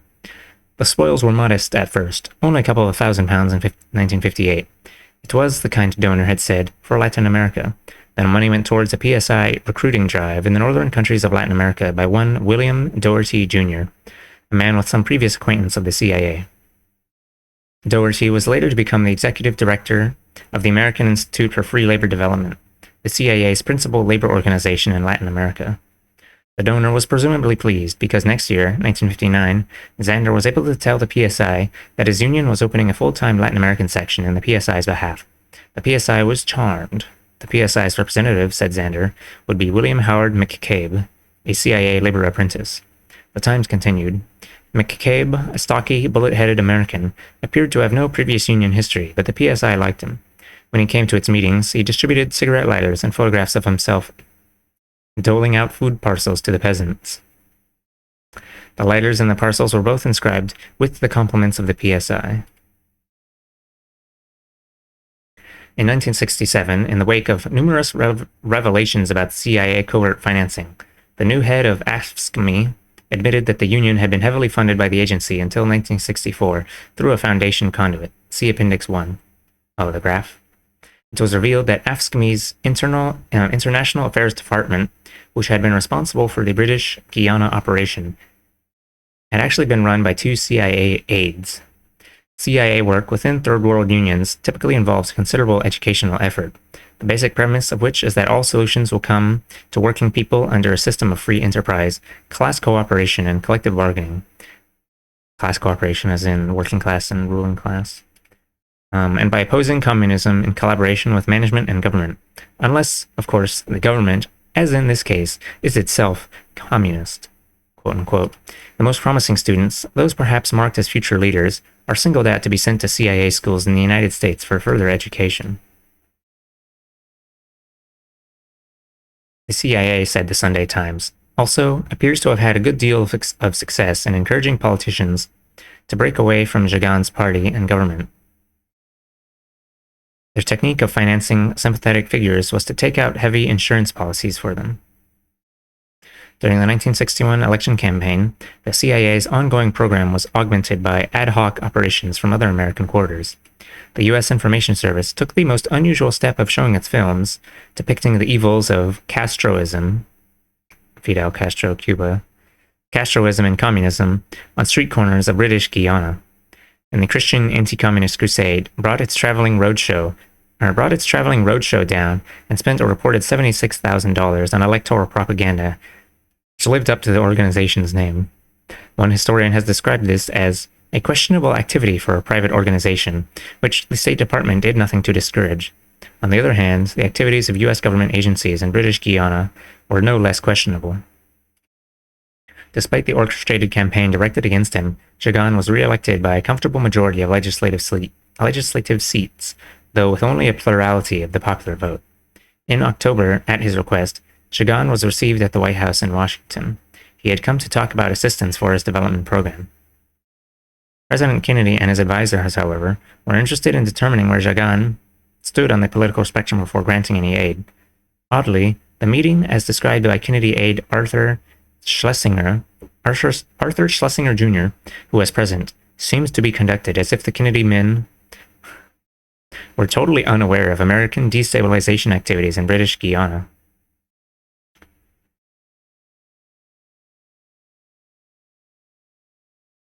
To Jagan's expressed esteem for the politics of British Labour leader Aneurin Bevan, those in the room all responded agreeably. To Jagan's professed socialism, Kennedy asserted that we are not engaged in a crusade to force private enterprise on parts of the world where it is not relevant. But when Jagan, perhaps naively, mentioned his admiration for the scholarly leftist journal Monthly Review, it appears that he crossed an ideological line, which silently and effectively sealed his country's fate. Jagan, wrote Schlesinger later, was unquestionably some sort of Marxism. No economic aid was given to British Guiana while Jagan remained in power, and the Kennedy administration pressured the British to delay granting the country its independence, which had been scheduled to occur within the next year or two. Not until 1966, when Jagan no longer held office, did British Guiana become the independent nation of Guyana. In February 1962, the CIA helped to organize and finance anti-Jagan protests, which used the newly announced budget as a pretext. The resulting strikes, riots, and arson were wholly out of proportion to the alleged instigation. A Commonwealth Commission of Inquiry later concluded, perhaps to the discomfort of the British Colonial Office which had appointed it, that there is very little doubt that, despite the loud protestations of the trades union leaders to the contrary, political affinities and aspirations played a large part in shaping their policy and formulating their program of offering resistance to the budget and making a determined effort to change the government in office. The CIA arranged, as it has on similar occasions, for North American and Latin American labor organizations with which it had close ties to support the strikers with messages of solidarity and food, thus enhancing the appearance of a genuine labor struggle. The agency also contrived for previously unheard-of radio stations to go on the air, and for newspapers to print false stories about approaching Cuban warships. The centerpiece of the CIA's program in British Guyana was the general strike, so called, although its support was considerably less than total, which began in April 1963. It lasted for 80 days, the longest general strike in history, it is said. Yeah. This strike, as in 1962, was called by the Trades Union Council, which, as we have seen, was a member in good standing of the CIA's International Labor Mafia. The head of the TUC was one Richard Ishmael, who had been trained in the U.S. at the CIA's American Institute for Free Labor Development, along with other Guyanese labor officials. The strike period was marked by repeated acts of violence and provocation, including attacks on Jagan's wife and some of his ministers. Ishmael himself was later cited in a secret British police report as having been part of a terrorist group which had carried out bombings and arson attacks against government buildings during the strike. No action was taken against Ishmael and others in this group by British authorities, who missed no opportunity to exacerbate the explosive situation, hoping that it would culminate in Jagan's downfall. Meanwhile, CIA agents were giving advice to local union leaders on how to organize and sustain the strike, the New York Times subsequently reported. They also provided funds and food supplies to keep the strikers going, and medical supplies for pro-Burnham workers injured in the turmoil. At one point, one of the agents even served as a member of a bargaining committee from a Guyana dike workers union that was negotiating with Dr. Jagan. This agent was later denounced by Jagan and forbidden to enter the country. This is probably a reference to Gene Meekins, one of the CIA's main labor operatives, who had been serving as public relations advisor and education officer to the TUC. Meekins edited a weekly paper and broadcast a daily radio program by means of which he was able to generate a great deal of anti-Jagan propaganda. The Sunday Times study concluded that Jagan seems to have thought that the unions could hold out a month, but McCabe was providing the bulk of the strike pay, plus money for distress funds, for the strikers' daily 15 minutes on the radio and their propaganda, and considerable traveling expenses. All over the world, it seems brother unions were clubbing together. The mediator sent from London, Robert Willis, the General Secretary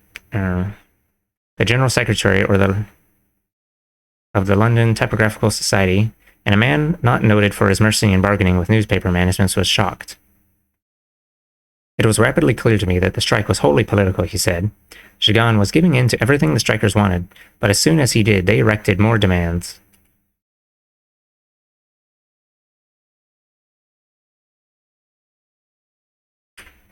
Financial support for the strike alone, channeled through the PSI and other labor organizations by the CIA, reached the sum of at least $1 million.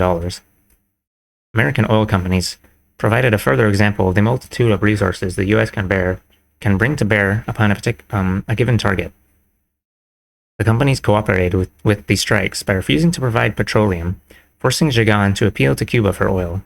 During Jagan's remaining year in office, in the face of a general U.S. economic embargo, he turned increasingly to the Soviet bloc. This practice, of course, provided ammunition to those critics of Jagan in British Guiana, the United States and Great Britain, who insisted that he was a communist, and thus fraught with all the dangers that communists are fraught with.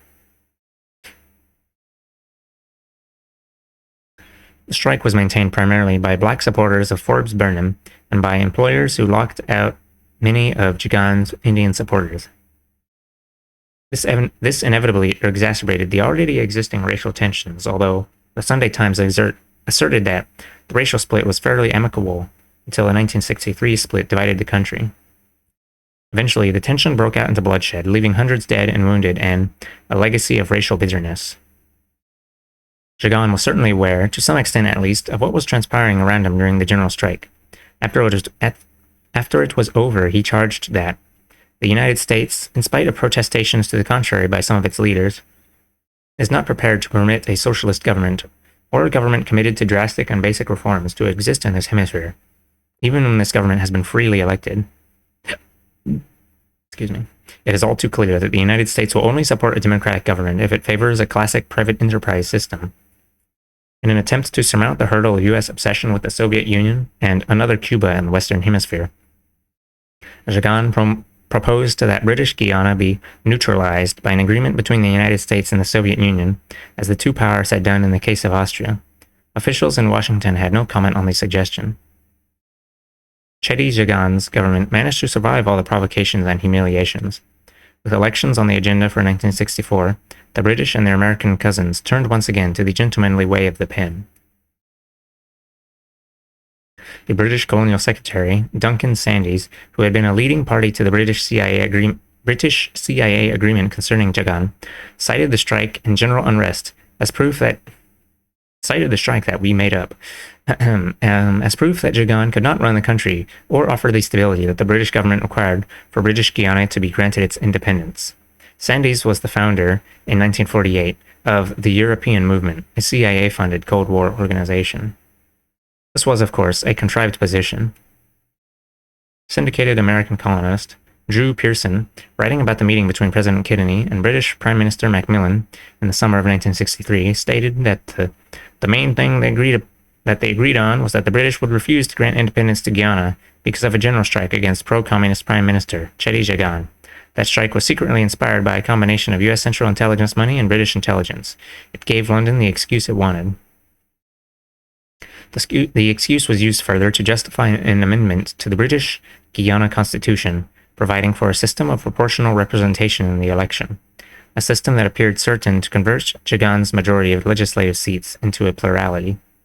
Subsequently, the British-appointed governor of British Guiana announced that he would not be bound to call on the leader of the largest party to form a government if it did not have a majority of seats, a procedure in striking contrast to that followed in Great Britain.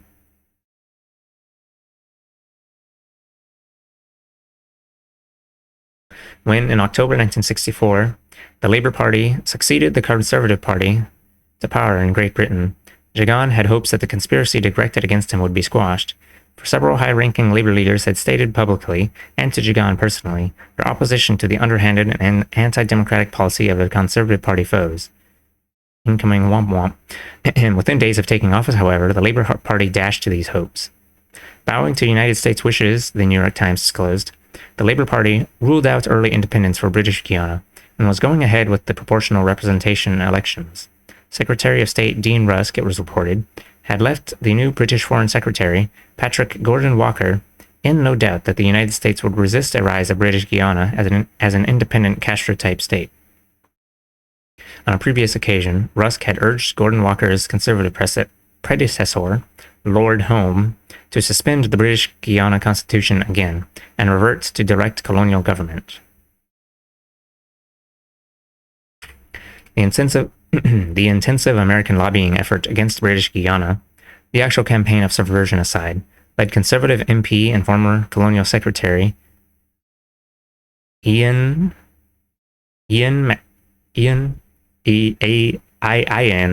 MacLeod to observe in the House of Commons. There is an irony which we all recognize in the fact of America urging us all over the world towards colonial freedom, except when it approaches her own doorstep. The day before the election of 7th December, a letter appeared in a British Guiana newspaper, a bogus pro-communist letter, a tactic the CIA has used successfully the world over. The letter was purportedly written by Jagan's wife Janet to Communist Party members, in which she stated,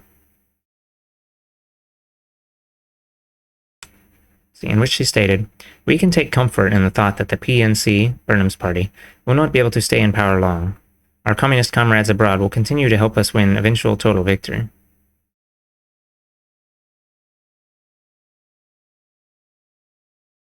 Ms. Jagan quickly retorted that she would not be so stupid as to write a letter like that, but, as in all such cases, the disclaimer trailed weakly and too late behind the accusation.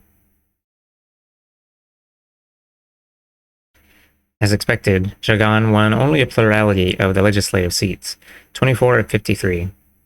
The governor then called upon Forbes Burnham, who had come in second, to form a new government.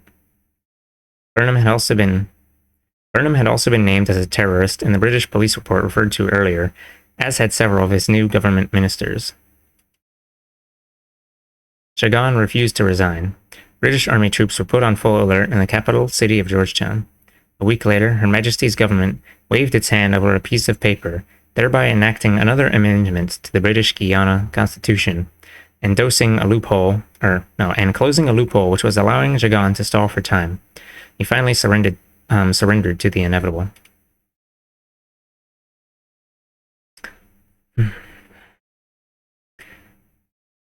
In 1990, at a conference in New York City, Arthur Schlesinger publicly apologized to Shadi Jagan, who was also present.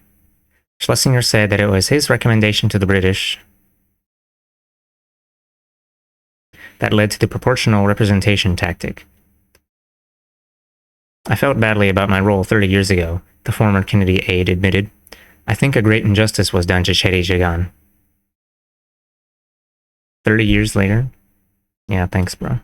Okay. 4 years later, with Jagan again president, having won... 4 years later, with Jagan again president, having won in 1992, the country's first free election since he had been ousted, the Clinton administration prepared to nominate a new ambassador to Guyana, William Doherty Jr. That guy? Okay. Jagan was flabbergasted and made his feelings known, such that Doherty was dropped from consideration. When it was time in 1994 for the US government to declassify its British Guiana documents under the 30-year rule, the State Department and CIA refused to do so, reported the New York Times, because it is not worth the embarrassment. The newspaper added, still classified documents depict in unusual detail a direct order from the president to unseat Dr. Jagan, says government officials familiar with the secret papers, though many presidents have ordered the CIA to undermine foreign leaders, they say the Jagan papers are a smoking gun, a clear written record, without veiled words or plausible denials, of a president's commands to depose a prime minister. They made a mistake putting Burnham in, said Janet Jagan, looking back at it all. The regrettable part is that the country went backwards. And so it had. One of the better-off countries in the region 30 years ago, Guyana in 1994 was among the poorest. Its principal export was people. Export, that's one way of putting it. People leaving the country.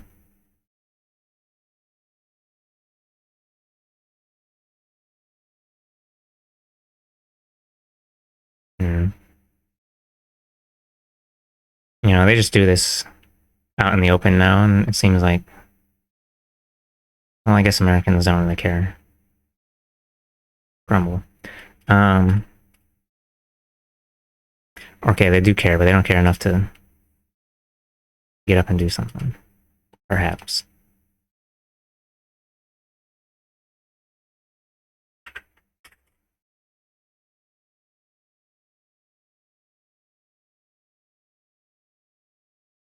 Soviet Union, late 40s and 60s. Oh, my kneecap. My phone did a buzz. Let me check real quick.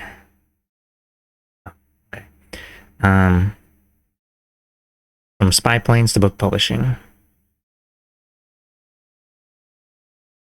Shmee.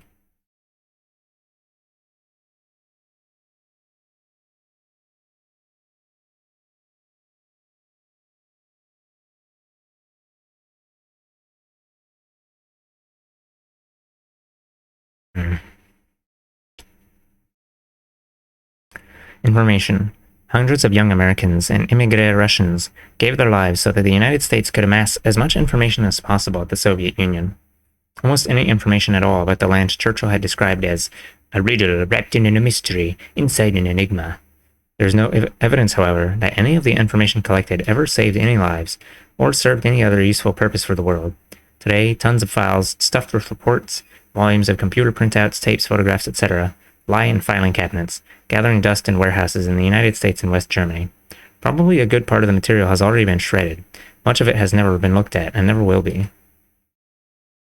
Beginning in the late 1940s, the US military, the CIA, and the National Security Agency, NSA, regularly sent aircraft along the borders of the Soviet Union to collect visual, photographic, and electronic data of a military or industrial nature, particularly to do with Soviet missile and nuclear capability.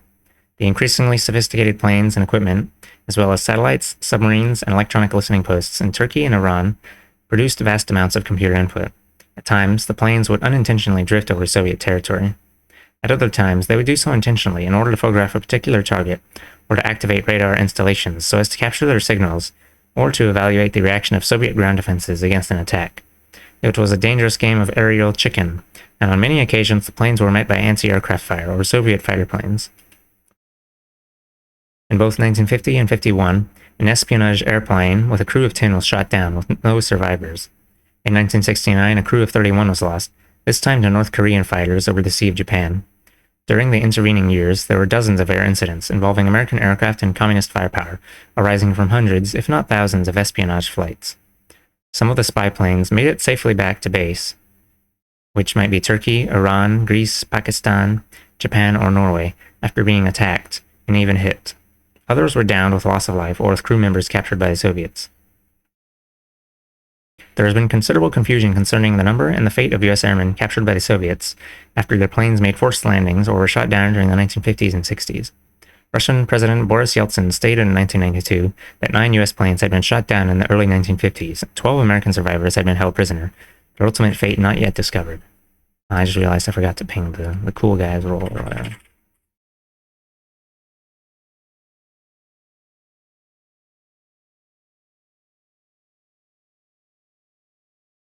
Dun. 12 American survivors have been held prisoner, their ultimate fate not yet discovered. 5 months later, Dmitry Volkoganov, former Soviet general and co-chairman of a Russian-U.S. commission investigating the whole question of missing Americans, told a U.S. Senate committee that 730 airmen had been captured in Cold War spy flights, their fate likewise unclear. Excuse me. Excuse me. The most notable of these incidents was, of course, the downing of the U-2 piloted by Francis Gary Powers on 1st of May 1960.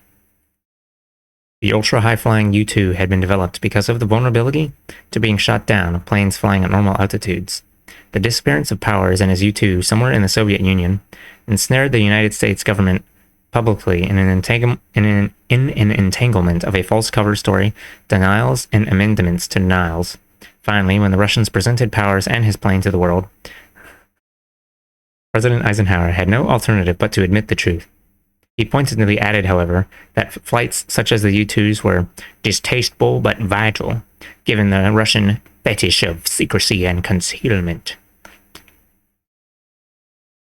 One of Eisenhower's advisors, Emmett John Hughes, was later to observe that it thus took the administration only 6 days to transform an unthinkable falsehood into a sovereign right.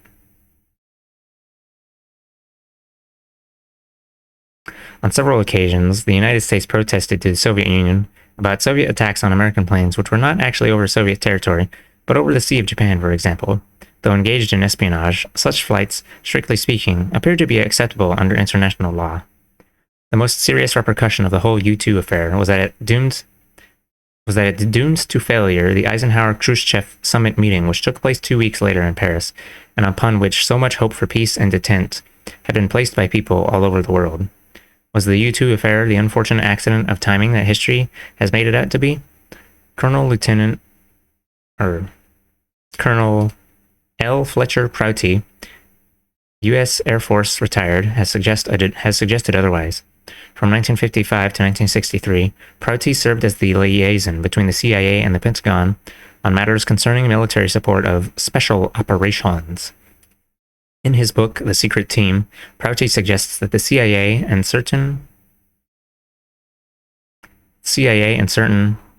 of the agency's colleagues in the Pentagon sabotaged this particular U-2 flight, the last one scheduled before the summit. They did this, presumably, because they did not relish a lessening of Cold War tensions. Their raison d'etre. I have to look this up again because I don't know what the fuck they're eating raisins for. The most important reason to existical. Their core existence reason. The method employed, Prouty surmises, was remarkably simple. The U-2's engine needed infusions of liquid hydrogen to maintain the plane's incredible altitude, which placed it outside the range of Soviet firepower and interceptor aircraft. If the hydrogen container were only partly filled upon takeoff from Turkey, it would be simply a matter of time, calculable to coincide with the plane being over Soviet territory, before the U-2 was forced to descend to a lower altitude.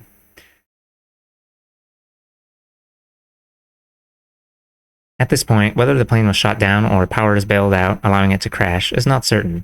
The Soviet Union claimed that it had shot down the U-2 at its normal high altitude with a rocket, but this was probably a falsehood born of 4 years of frustrating failure to shoot a single U-2 from the sky. In any event, the Russians were able to present to the world a partially intact spy plane along with a fully intact spy pilot, complete with all manner of incriminating papers on him, and an unused suicide needle. The presence of identification papers was no oversight, says Prouty.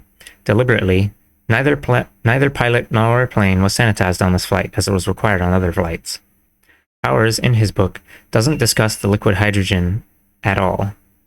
He believed his plane was disabled and forced to descend by the shock waves of a Soviet near miss, but he recounts technical problems with the plane even before the presumed near miss. In light of the furor raised by the shooting down of a South Korean commercial airline by the Soviet Union in 1983, which the Russians claimed was spying, it is interesting to note that Prouty also makes mention of the United States at one time using a seemingly clean national commercial airline of an unspecified foreign country to do some camera spying or some other clandestine project.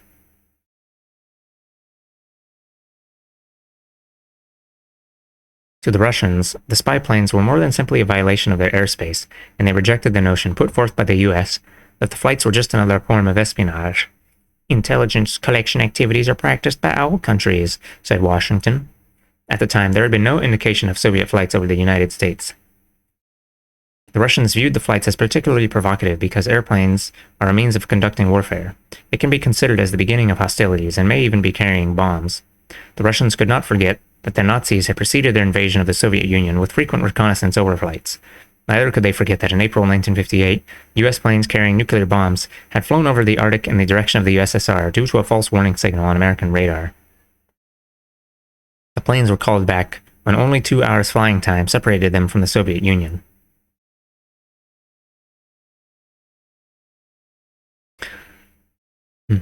No American plane dropped bombs on the Soviet Union, but many of them dropped men assigned to carry out hostile missions. The men who fell from the sky were Russians who had immigrated to the West, where they were recruited by the CIA and other Western intelligence organizations. The leading emigre organization was known as National Alliance of Russian Solidarists, or the National Union of Labor. It was comprised largely of 2 distinct groups: the sons of the Russians who had gone to the West following the revolution, and those Russians who, through circumstance or choice, had wound up in Western Europe at the close of the Second World War. Members of both groups had collaborated with the Nazis during the war, although NTS was generally classified in the right wing of the various émigré organizations. Their collaboration had been motivated more by anti-Stalinism than by pro-Nazi sentiments. NTS was based primarily in West Germany, where, throughout the 1950s, the CIA was the organization's through the 1950s, the CIA was the organization's chief benefactor, often its sole support. At a CIA school set up in Germany under the imposing name of the Institute for the Study of the USSR. I'm going to have to set up our own Institute for the Study of the United States. No. As well as at schools in Great Britain and the United States, the agency provided NTS members with extensive training before airdropping them into Soviet territory. The men landed on their native soil, elaborately equipped with everything from weapons to collapsible bicycles. Damn, I want a collapsible bicycle. Weapons to collapsible bicycles, frogman suits, and rubber mats for crossing electrically charged barbed wire fences.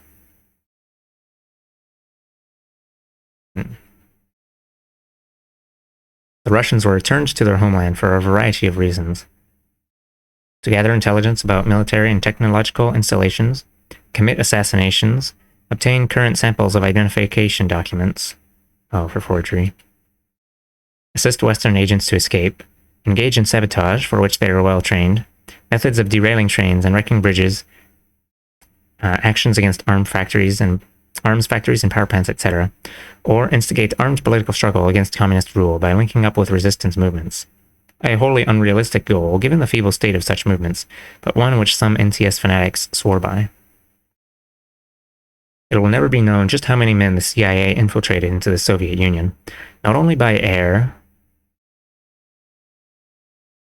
but by border crossings and by boat as well, many hundreds in the least.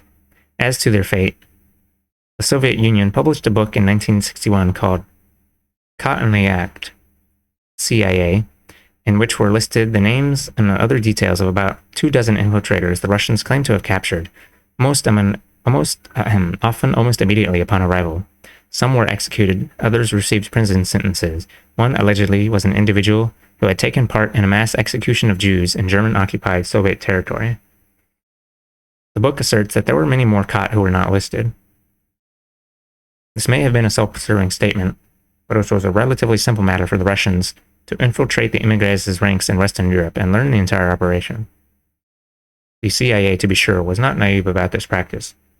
The agency went so far as to torture suspected defectors in Munich, using such esoteric methods as applying turpentine to a man's testicles, or sealing someone in a room and playing Indonesian music at deafening levels until he cracked.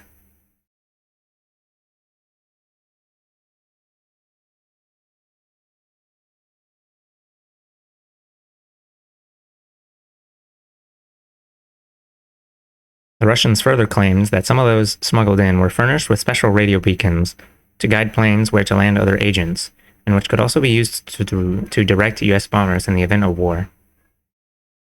Some of the émigrés made it back to Western Europe with their bits and pieces of information, or after attempting to carry out some other assignment.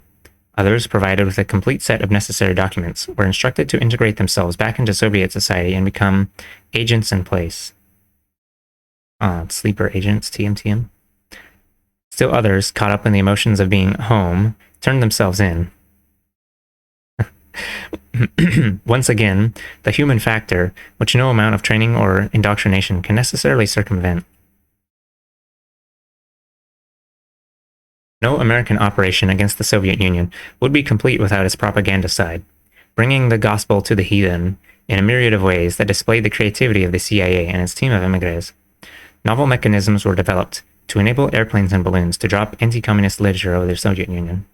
When the wind was right, countless leaflets and pamphlets were scattered across the land, or quantities of literature were floated downstream in waterproof packages. Oh, hi. Hello, Ash. Welcome to Grumbletown. Population 1.27 grains of sand. No, welcome to book reading. I'm gonna crunch the heck out of this book. I'm gonna try and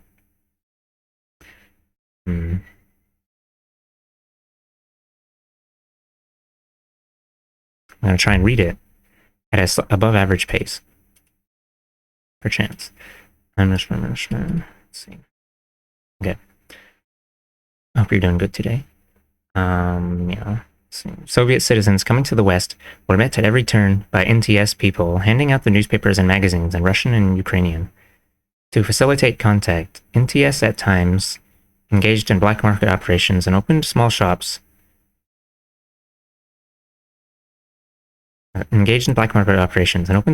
which catered to Russians at cheap prices.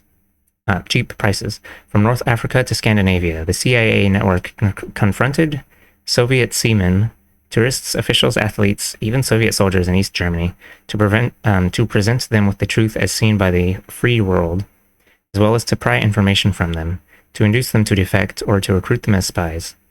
Hotel rooms were searched, phones tapped, bribes offered, or blackmail threatened in attempts to reach these ends. Actions were also undertaken to entrap or provoke Soviet diplomatic personnel so as to cause their expulsion and or embarrass the Soviet Union.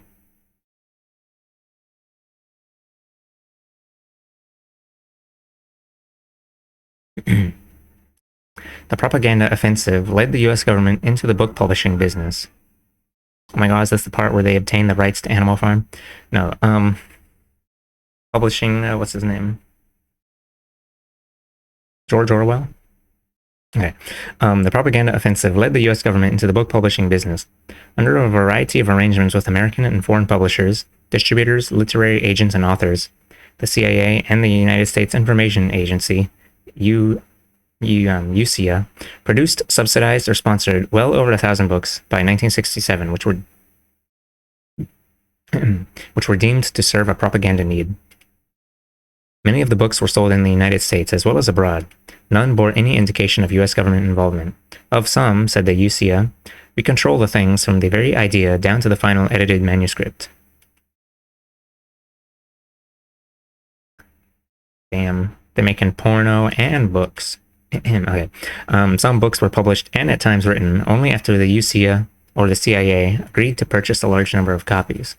There is no way of determining what effect this financial incentive had upon a publisher or author concerning a book's tone and direction. In some cases, Washington released classified information to an author to assist him or her in writing the book. In 1967, following revelations about CIA domestic activities, this practice purportedly came to an end in the US, although it continued abroad. A Senate committee in 1976 stated that during the preceding few years, the CIA had been connected with the publication of some 250 books, mostly in foreign languages. Some of these were most likely later reprinted in the United States. The actual identity of most of the books, however, is still classified.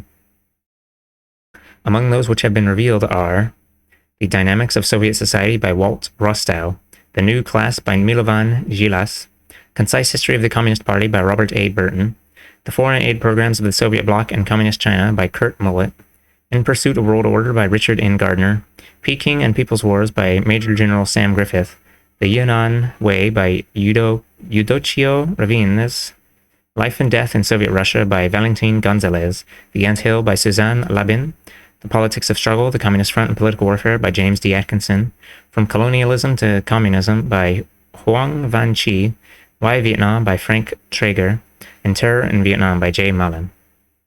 In addition, the CIA financed and distributed throughout the world the animated, not the book version, but the animated cartoon film of George Orwell's Animal Farm. The most pervasive propaganda penetration of the socialist bloc was by means of the airwaves. Numerous transmitters, tremendous wattage, and often round-the-clock programming brought Radio Liberty and Radio Free Russia to the Soviet Union, Radio Free Europe, and Radio in the American sector to Eastern Europe, and the Voice of America to all parts of the world. Damn, we hadn't invented Radio Free Asia yet, I guess. With the exception of the last, the stations were ostensibly private organizations financed by gifts from American corporations, nickel and dime donations from the American public, and other private sources. In actuality, the CIA covertly funded almost all of the costs until 1971. Exposure of the agency's role in 1967, although it had been widely assumed long before then, led to Congress eventually instituting open governmental financing of the stations. Oh, they found us out? Let's just make it official. Well, okay. The stations served the purpose of filling in some of the gaps and correcting the falsehoods of the communist media, but could not escape presenting a picture of the world, both East and West, shot through with their own omissions and distortions. Their mission in life was to emphasize whatever could make the communist regimes look bad. To many in the CIA, wrote Victor Marchetti, former senior official of the agency, the primary value of the radios was to sow discontent in Eastern Europe and, in the process, to weaken the communist governments. Many of the Russians who worked for the various stations, which broadcast at length about freedom, democracy, and other humanitarian concerns, were later identified by the U.S. Justice Department as members of Hitler's notorious Einsatzgruppen, which rounded up and killed numerous Jews in the Soviet Union.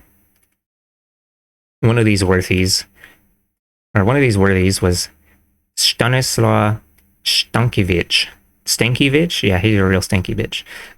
Under whose command a mass murder of Jews in Belarusia was carried out, in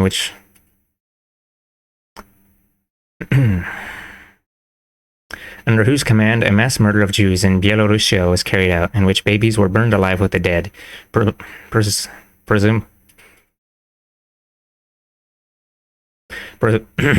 presumably to save ammunition.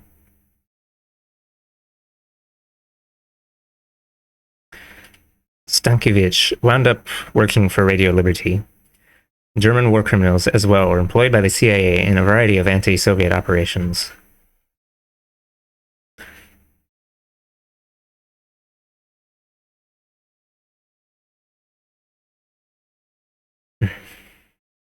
By every account, the sundry programs to collect strategic information about the Soviet Union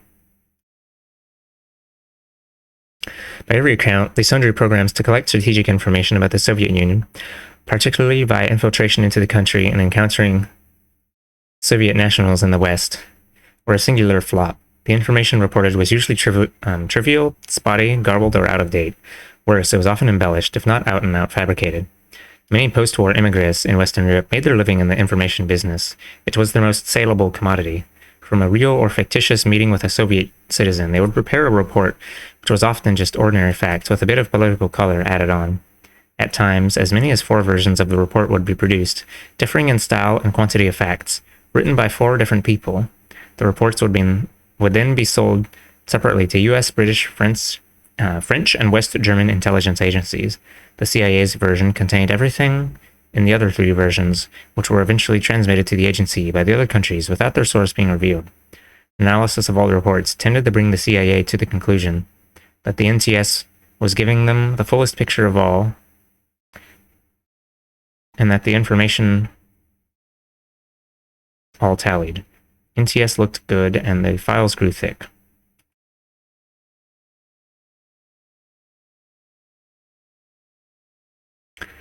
The CIA's Russian files in Washington, meanwhile, approached mountainous proportions with the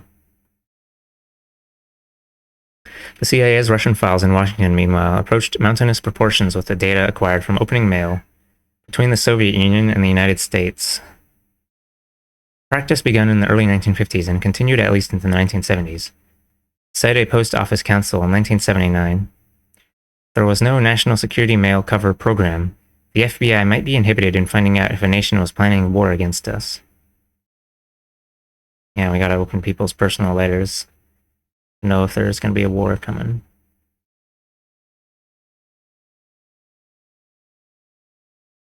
War.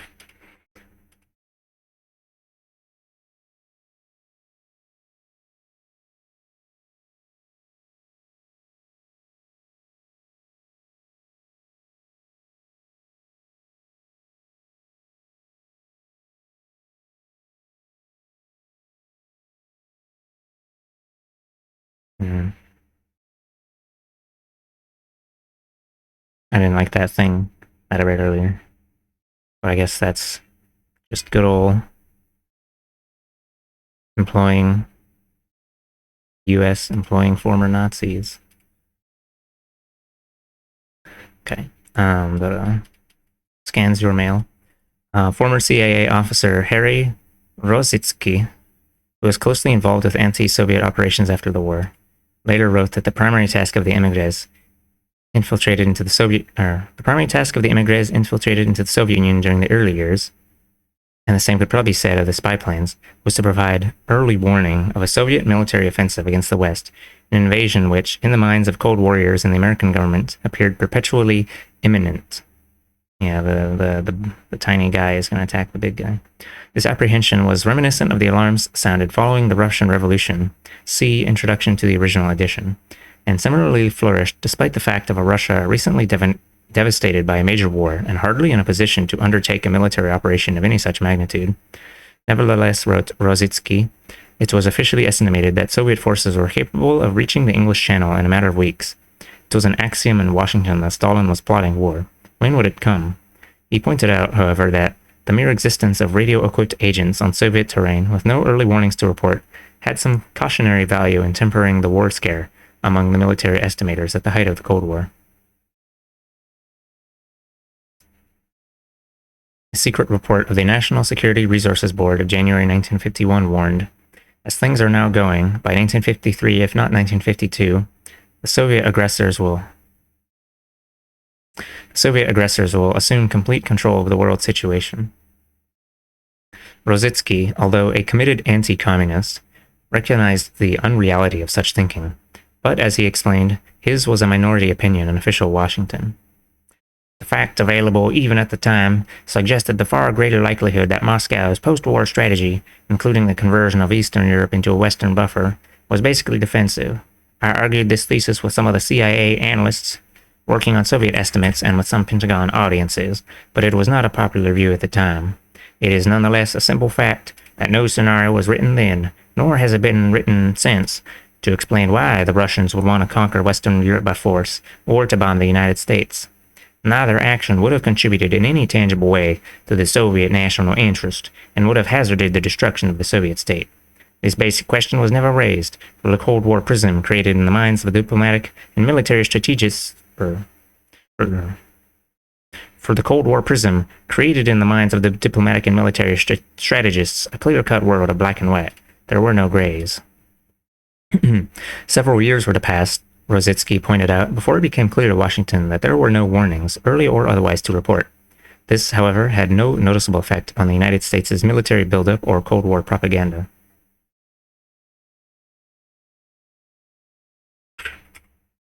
Italy, 1950s, to 1970s. Mamma mia.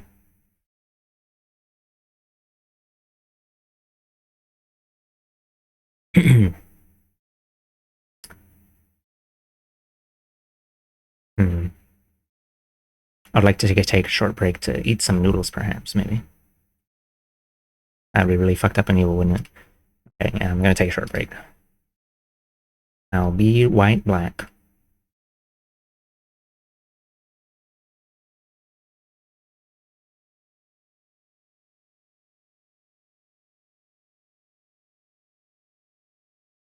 Okay, cool.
Okay, I have devoured a bowl of noodles. I never stood a chance. Oh, where did I put... Oops.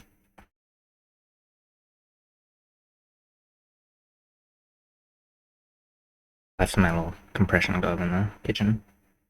Well, I say it's a compression glove. That's what it's advertised as, but it's probably just some cheaply made thing. You know. Okay. Excuse me. Italy, 1950 to 1970s. Supporting the Cardinals, orphans, and techno-fascism.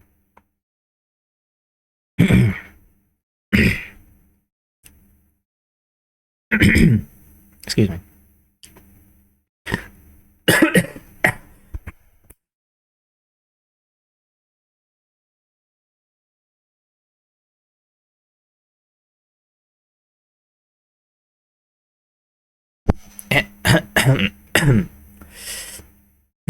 Okay.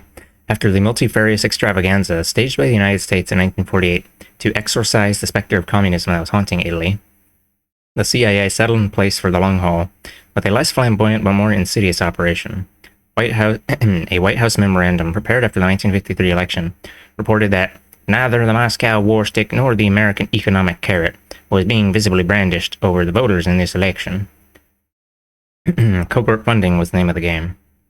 Victor Marchetti, former executive assistant to the deputy director of the CIA, has revealed that in the 1950s the agency spent some $20 to $30 million a year, and maybe more, to finance its programs in Italy. Expenditures in the 1960s, he added, came to about $10 million annually. The CIA itself has admitted that between 1948 and 1968, it paid a total of $65,150,000 to the Christian Democrats and other parties, to labor groups, and to a wide variety of other organizations in Italy. Saliva since I ate food. It also spent an undisclosed amount in support of magazines and book publishers and other means of news and opinion manipulation, such as planting news items in non-American media around the world which cast unfavorable light upon communism, then arranging for these stories to be reprinted in friendly Italian publications.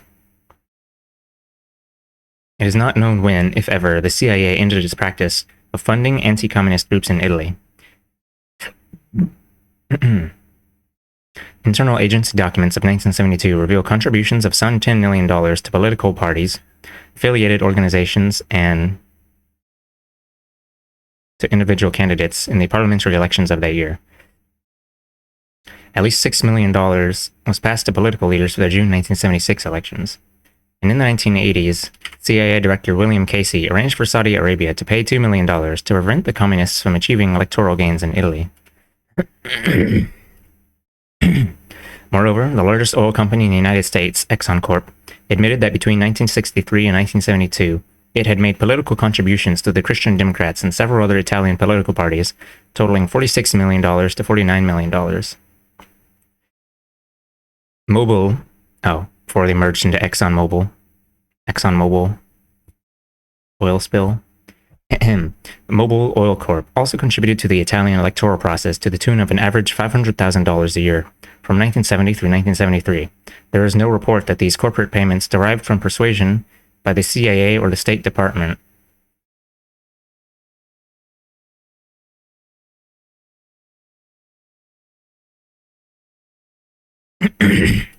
But it seems rather unlikely that the firms would engage so extravagantly in this unusual sideline with complete spontaneity. Much of the money given by the CIA to Italian political parties since World War II, said a former high-level U.S. official, ended up in villas, in vacation homes, and in Swiss bank accounts for the politicians themselves. A more direct American intervention into the 1976 elections was in the form of propaganda. Inasmuch as political advertising is not allowed on Italian television, the U.S. ambassador to Switzerland, Nathaniel Davis, arranged for the purchase of large blocks of time on Monte Carlo TV to present a daily news commentary by the editorial staff of the Milan newspaper Il Giornale Nuovo, which was closely associated with the CIA. It was this newspaper that, in May 1981, set in motion that particular piece of international disinformation known as the KGB plot to kill the Pope. Another Italian newspaper, the Daily American of Rome, for decades the country's leading English-language paper, was for a long period in the 1950s to the 70s partly owned and or managed by the CIA. We had at least one newspaper in every foreign capital at any given time, the CIA admitted in 1977, referring to papers owned outright or heavily subsidized, or infiltrated sufficiently to have stories printed which were useful to the agency or suppressed those it found detrimental. Ambassador Davis also arranged for news items which had been placed in various newspapers by the agency to be bred on Monte Carlo TV and Swiss TV, both of which were received in Italy. The programs were produced in Milan by Franklin J. Tonini of the U.S. Diplomatic Corps and Michael Lideen, a reporter with Il Giornale Nuovo. Lideen, an American, was later a consultant to the Reagan administration and a senior fellow at the conservative think tank of Georgetown University in Washington, the Center for Strategic and International Studies. The relentless fight against the Italian Communist Party took some novel twists. One, in the 1950s, was the brainchild of American ambassador Claire Booth Luce. The celebrated Miss Luce, playwright and wife of Time magazine publisher Henry Luce, maybe it's Luce, I don't know. Luce is like, got a loose dollar. Decided to make it known that no U.S. Department of Defense procurement contracts would be awarded to Italian firms whose employees had voted to be represented by the communist-controlled labor union. In the case of Fiat, this had dramatic results. The communist union's share of the vote promptly fell from 60 to 38%. Then there was the case of Cardinal Giovanni Battista Montini, another beneficiary of CIA largesse. The payments made to him reveal something of the agency's mechanistic thinking about why people become radicals. It seems that the good cardinal was promoting orphanages in Italy during the 1950s and 60s, and, says Victor Marchetti, the thinking was that if such institutions were adequately supported, many young people would be able to live well there, and so would not one day fall into communist hands. Yeah, imagine if everyone lived well, then we would have established communism and everything would be gravy. Okay, the cardinal, as a Monsignor, had been involved with the Vatican's operation to smuggle Nazis to freedom after World War II. And good old Vatican. He had a long history of association with Western governments and their intelligence agencies. In 1963, he became Pope Paul VI. In a 1974 interview, Marchetti also spoke of the training provided by the agency to the Italian security services. They are trained, for example, to confront disorders and student demonstrations, to prepare dossiers, to make the best possible use of bank data and tax returns of individual citizens, etc. In other words, to watch over the population of their country with the means offered by technology. This is what I call techno-fascism. Yeah, that was 50 years ago. They already made the term up. William Colby, later director of the CIA, arrived in Italy in 1953 as a station chief and devoted the next 5 years of his life to financing and advising center/right organizations for the express purpose of inducing the Italian people to turn away from the leftist bloc, particularly the Communist Party, and keep it from taking power in the 1958 elections. In his account of that period, he justifies this program on the grounds of supporting democracy, or center democracy, and preventing Italy from becoming a Soviet satellite. Colby perceived all virtue and truth to be bunched closely around. I was about to say something about why they still do that when the Soviets aren't around, but I guess now they just say China. Evil communist China, or whatever. Colby perceived all virtue and truth to be bunched closely around the center of the political spectrum, and the Italian Communist Party to be an extremist organization committed to abolishing democracy and creating a society modeled after the worst, excesses of Stalinist Russia. He offers no evidence to support his conclusion about the communists, presumably because he regards it as self-evident, as much to the reader as to himself. Neither, for that matter, does he explain what was this thing called democracy, which he so cherishes, and which the communists were so eager to do away with. Democracy? Oh, it's when you pump money into the side you want to win, and you kill guys that you don't like, that one. Yeah, that's it, that's the one.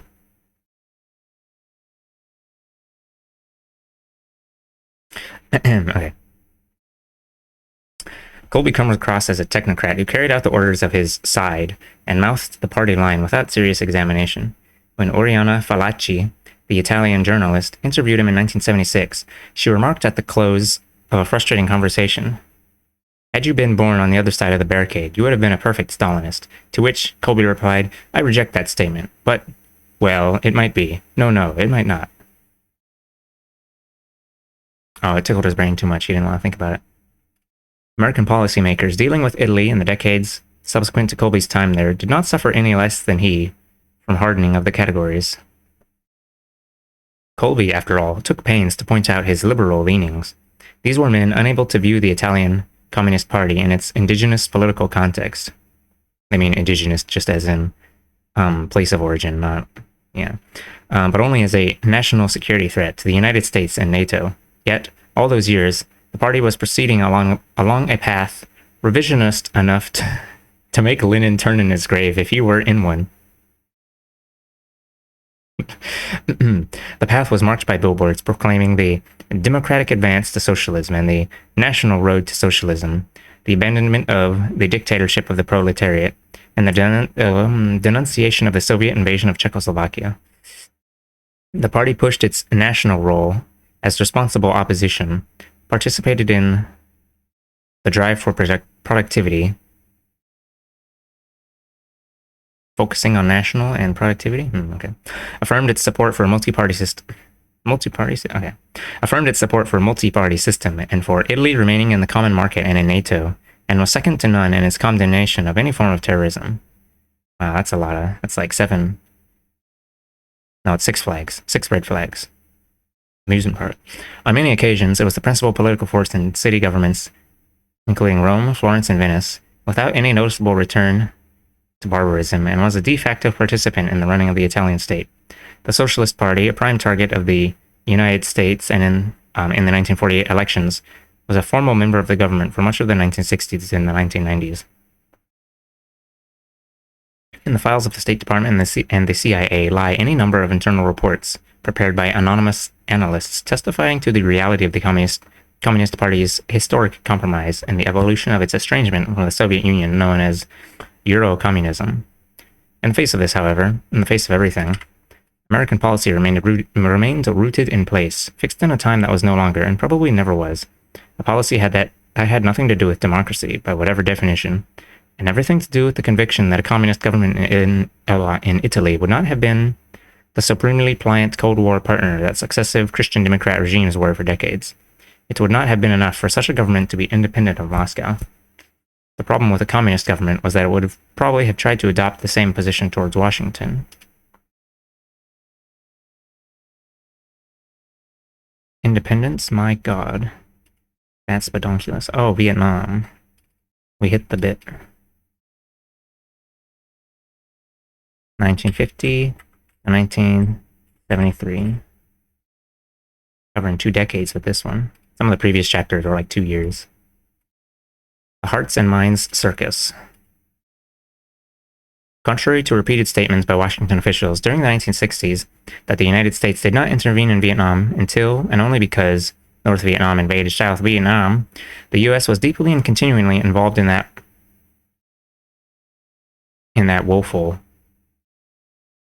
I think there's a word missing there. And from the year 1950 onwards. The initial fateful step was the decision to make large-scale shipments of military equipment, tanks, transport planes, etc., to the French in Vietnam in the spring and summer of 1950.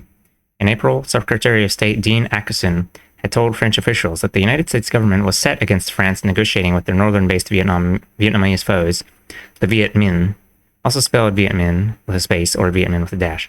The name was short for League for the Independence of Vietnam, a broadly based nationalist movement led by communists. Washington was not particularly sympathetic to France's endeavor to regain control of its colony of 100 years and had vacillated on the issue. I think vacillated is to like wiggle, wobble. But the rise to power of the communists in China the previous autumn had tipped the scale in favor of supporting the French. To the Truman administration, the prospect of another communist government in Asia was intolerable. There was a secondary consideration as well at the time, the need to persuade a reluctant France to support American plans to persuade a reluctant France to support American plans to include Germany in West European defense organizations. During World War II, the Japanese had displaced the French. Upon the defeat of Japan, the Viet Minh took power in the north while the British occupied the south, but soon turned it back to the French. Said French General Jean Leclerc in September 1945, "I didn't come back to Indochina to give Indochina back to the Indochinese."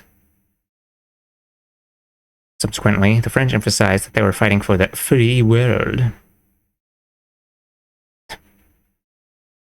Fighting for the free world to make sure that we don't give things back to people freely or whatever. Should crunch all these guys in a blender. I mean, in Fortnite. Okay. Subsequently, the French emphasized that they were fighting for the free world against communism, a claim made in no small part to persuade the United States to increase its aid to them. American bombers, military advisors, and technicians by the hundred were to follow the first aid shipments, and over the next few years, direct American military aid to the French war effort ran to about $1 billion a year. By 1954, the authorized aid had reached the sum of $1.4 billion and constituted 78% of the French budget for the war.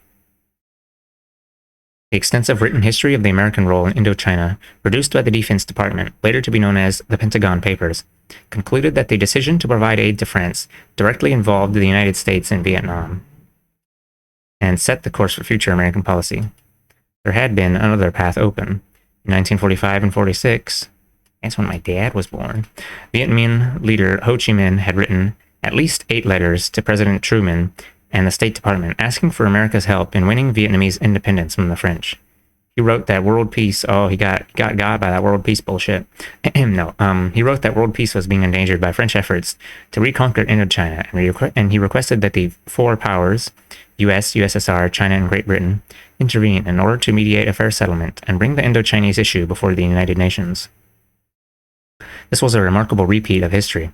In 1919, following the First World War, Ho Chi Minh had appealed to U.S. Secretary of State Robert Lansing for America's help in achieving basic civil liberties and an improvement in the living conditions for the colonial subjects of French Indochina.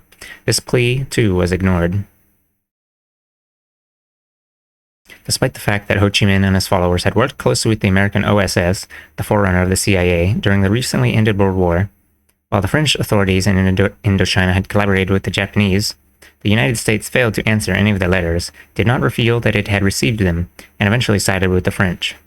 In 1950, part of the publicly stated rationale for the American position was that Ho Chi Minh was not really a genuine nationalist, but rather a tool of international communism, a conclusion that could be reached only by deliberately ignoring the totality of his life's work.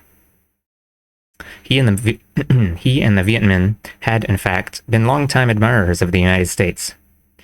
Ho trusted the U.S. more than he did the Soviet Union, and reportedly had a picture of George Washington and a copy of the American Declaration of Independence on his desk. He got. Founding fathers hated democracy. According to a former OSS officer, Ho sought his advice on framing the Viet Minh's own Declaration of Independence. The actual Declaration of 1945 begins with the actual Declaration of 1945 begins with the familiar, all men are created equal. They are endowed by the Creator with certain inalienable rights. Among these are life, liberty, and the pursuit of happiness.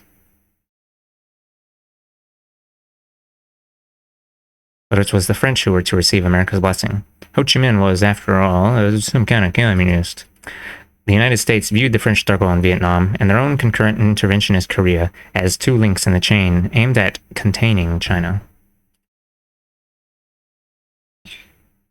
Washington was adamantly opposed to the French.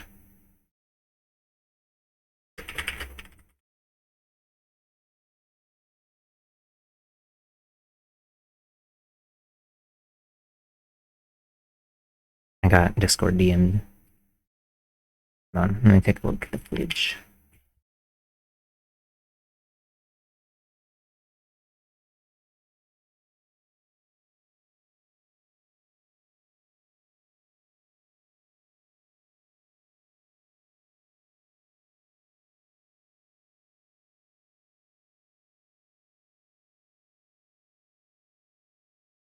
Schmemer.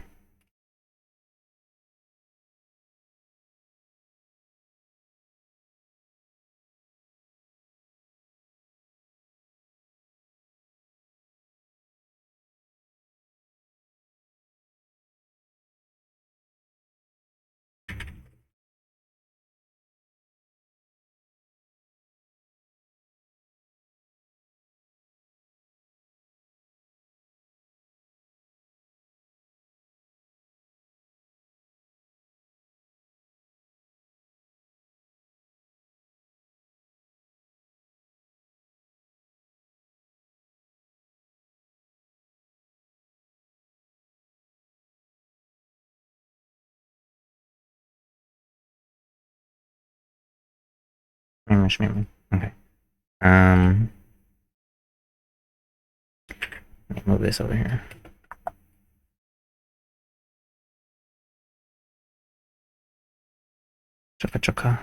Some kind of communist containing China. Washington was adamantly opposed to the French negotiating an end to the war, which would leave the Viet Minh in power in the northern part of the country, and at the same time free the Chinese to concentrate exclusively on their Korean border. In 1952, the U.S. exerted strong pressure upon France not to pursue peace feelers extended by the Viet Minh. And a French delegation, scheduled to meet with Viet Minh negotiators in Burma, was hastily recalled to Paris. Bernard Fall, the renowned French scholar on Indochina, believed that the cancelled negotiations could perhaps have brought about a ceasefire on a far more acceptable basis for the French than the one obtained 2 years later in the shadow of crushing military defeat. Subsequently, to keep the French from negotiating with the Viet Minh, the United States used the threat of a cessation of their substantial economic and military aid. This prompted a French newspaper to comment that the Indochina War has become France's #1 dollar-earning export. In November 1953, the omnipresent CIA airline, CAT, helped the French Air Force airlift 16,000 men into a fortified base the French had established in a valley in the north called Dien Bien Phu. When the garrison was later surrounded and cut off by the Viet Minh, CAT pilots flying U.S. Air Force C-119s, often through anti-aircraft fire, delivered supplies to the beleaguered French forces, in this their Waterloo.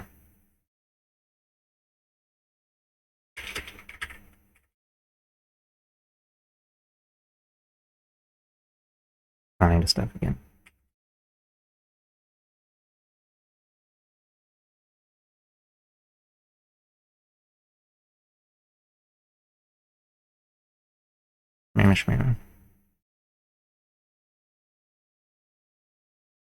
See, Waterloo.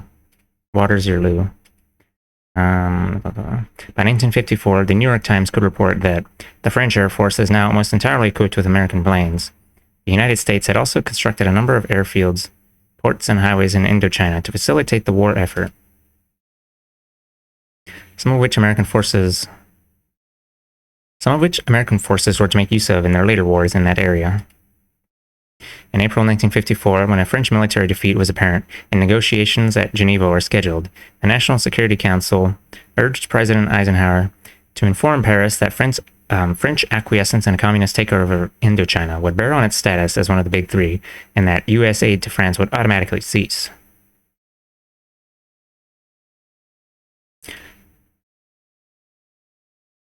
A council paper recommended that it be U.S. policy to accept nothing short of a military victory in Indochina, and that the U.S. actively opposed any negotiated settlements in Indochina at Geneva. Council stated further that, if necessary, the U.S. should consider continuing the war without French participation.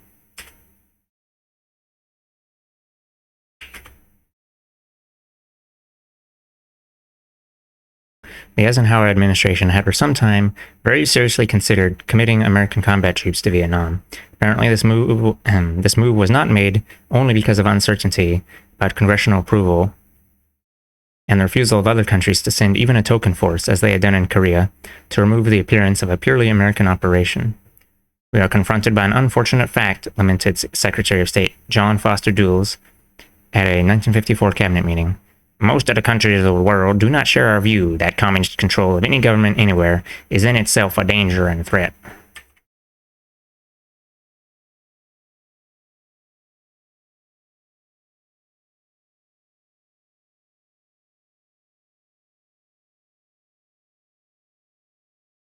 In May, the chairman of the Joint Chiefs of Staff, Admiral Arthur Radford, sent a memorandum to Defense Secretary Charles Wilson on studies with respect to possible U.S. actions regarding Indochina, which stated that the employment of atomic weapons is contemplated in the event that such course appears militarily advantageous. You hear that? They were thinking about nuking Vietnam. Weow. General Charles Willoughby, MacArthur's director of intelligence, put it a bit more poetically when he advocated the use of atomic bombs to create a belt of scorched earth across the avenues of communism to block the Asiatic hordes.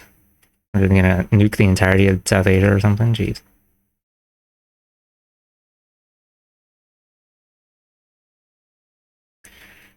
Well, luckily for us, they've only been used twice so far. If you don't count nuclear testing, which,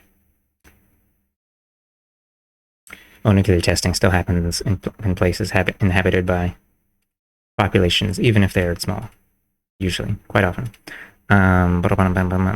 By this time, 2 American aircraft carriers equipped with atomic weapons had been ordered into the Gulf of Tonkin in the north of Vietnam, and Dulles is, in fact, reported to have offered his French counterpart, Georges Bidault, atomic bombs to save, if you call it saving, atomic bombs to save Dien Bien Phu.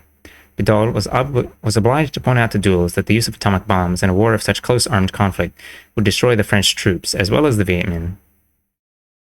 Dulles regularly denounced China in the ultra-sanctimonious manner he was known for assisting the Viet Minh, as if the Chinese had no cause or right to be alarmed about an anti-communist military crusade taking place scant miles from their border. And there's nothing wrong with assisting the French. Okay. As the Geneva Conference approached, a CIA propaganda team in Singapore began to disseminate fabricated news items to advance the idea that the Chinese were giving full armed support to the Viet Minh and to identify the Viet Minh with the world communist movement. The CIA believed that such stories would strengthen the non-communist side at the Geneva talks. Joseph Burkholder Smith was a CIA officer in Singapore. His press asset was one Li Huan Li, an experienced local journalist. It is instructive to note the method employed in the creation and dissemination of one such news report about the Chinese. After Smith and Li had made up their story, Li attended the regular press conference held by the British High Commissioner in Singapore, Malcolm MacDonald. At the conference, Li mentioned the report and asked the commissioner if he had any comment. As expected, MacDonald had nothing to say about it one way or the other. The result was the following news item. More Chinese supplies and troops spotted en route to Haiphong. At the press conference of the British High Commissioner for Southeast Asia today, reports of the sightings of Chinese naval vessels and supply ships in the Tonkin Gulf en route from Hainan to Haiphong were again mentioned. According to these reports, the most recent of many similar sightings occurred 1 week ago when a convoy of 10 ships was spotted. Among them were 2 armed Chinese naval vessels, indicating that the convoy consisted of troops as well as arms and supplies. High Commissioner Malcolm MacDonald would not elaborate further about these reports, because it was not real. The story was put onto a wire service in the morning, and by the evening had gone around the world, coming back to Singapore on the European relay to Asia. The Geneva Conference on 20th July 1954 put a formal end to the war in Vietnam. The United States was alone in refusing to sign the final declaration, purely because it was peeved at the negotiated settlement, which precluded any further military effort to defeat the Viet Minh. There had been ample indication of American displeasure with the whole process well before the end of the conference. 2 weeks earlier, for example, President Eisenhower had declared at a news conference, "I will not be a party to any treaty that makes anybody a slave." Now that is all there is to it. Big talk from the biggest slaveholding country ever. I mean, but the U.S. did issue a unilateral declaration in which it agreed to refrain from the threat or the use of force to disturb the accords. The letter and the spirit of the ceasefire agreement and the final declaration looked forward to a Vietnam free from any military presence other than Vietnamese or French, and free from any aggressive operations. However, while the conference was still in session in June, the United States began assembling a paramilitary team inside Vietnam. By August, now that means mercenaries. By August, only days after the close of the conference, the team was in place. Under the direction of CIA leading light Edward Lansdale, fresh from his success in the Philippines, a campaign of military and psychological warfare was carried out against the Viet Minh. Lansdale's activities in Vietnam were later enshrined in 2 semi-fictional works.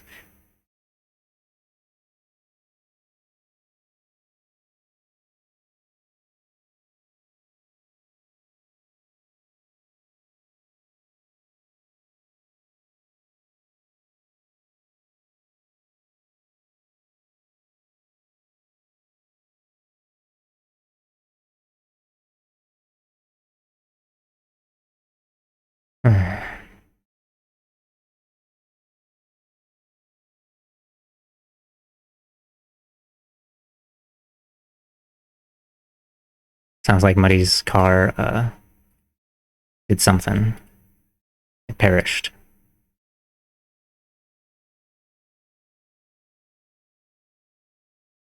Uh,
oh, hello, Bills. Yeah.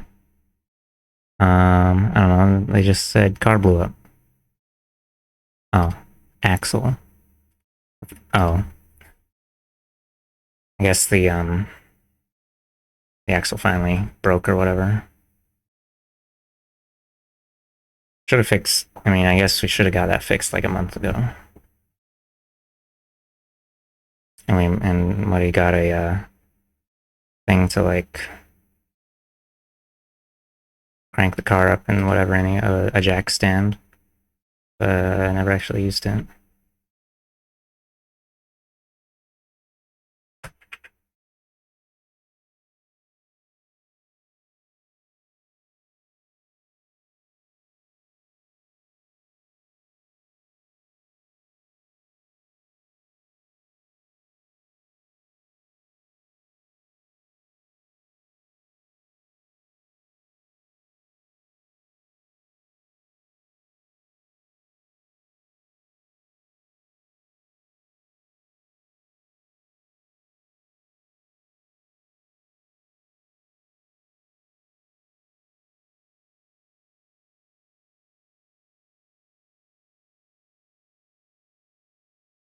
This one's in lowercase.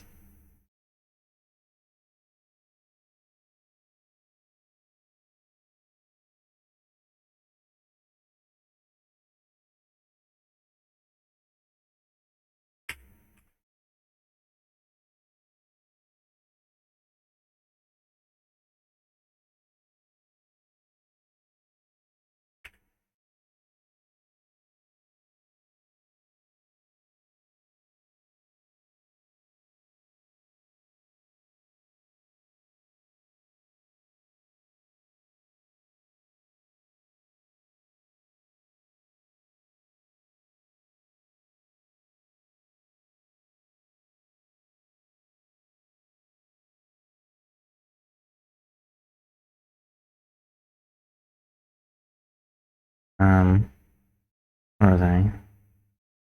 Skippy Biz, Skippy Brews, Ohio.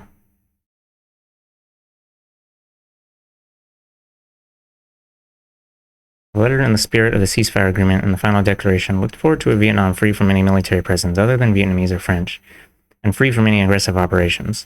However, while the conference was still in session in June, the United States began assembling a paramilitary team inside Vietnam.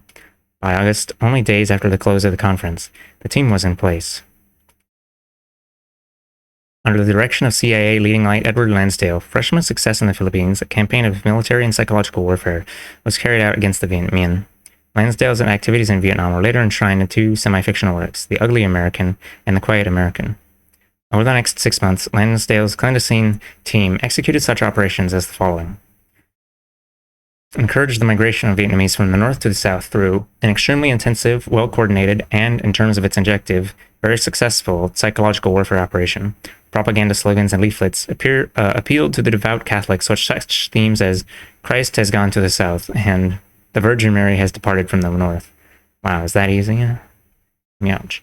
Distributed other bogus leaflets, supposedly put out by the Viet Minh to instill trepidation in the minds of people in the north about how life would be under communist rule.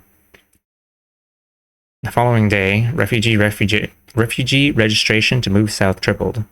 The exodus of Vietnamese to the south during the regrouping period that followed the Geneva Accords was often cited by American officials in the 1960s, as well as earlier, as proof of the fact that people did not want to live under communism. They voted with their feet was the catchphrase. Still other Viet Minh leaflets were aimed at discouraging people in the south from returning to the north.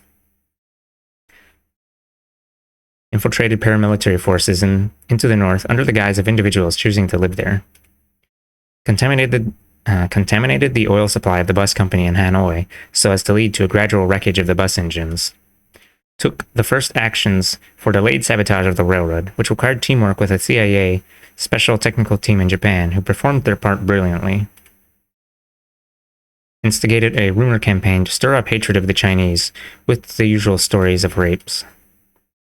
Created and distributed an almanac of astrological predictions carefully designed to play on Vietnamese fears and superstitions and undermine life in the north while making the future of the south appear more attractive. Damn, they had CIA horoscopes. That's really messed up, bro.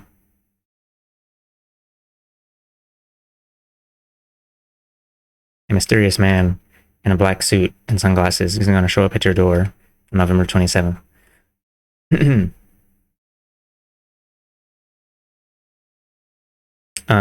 Okay. Published and circulated anti-communist articles and news reports in newspapers and leaflets. Attempted, unsuccessfully, to destroy the largest printing establishment in the north because it intended to remain in Hanoi and do business with the Viet Minh.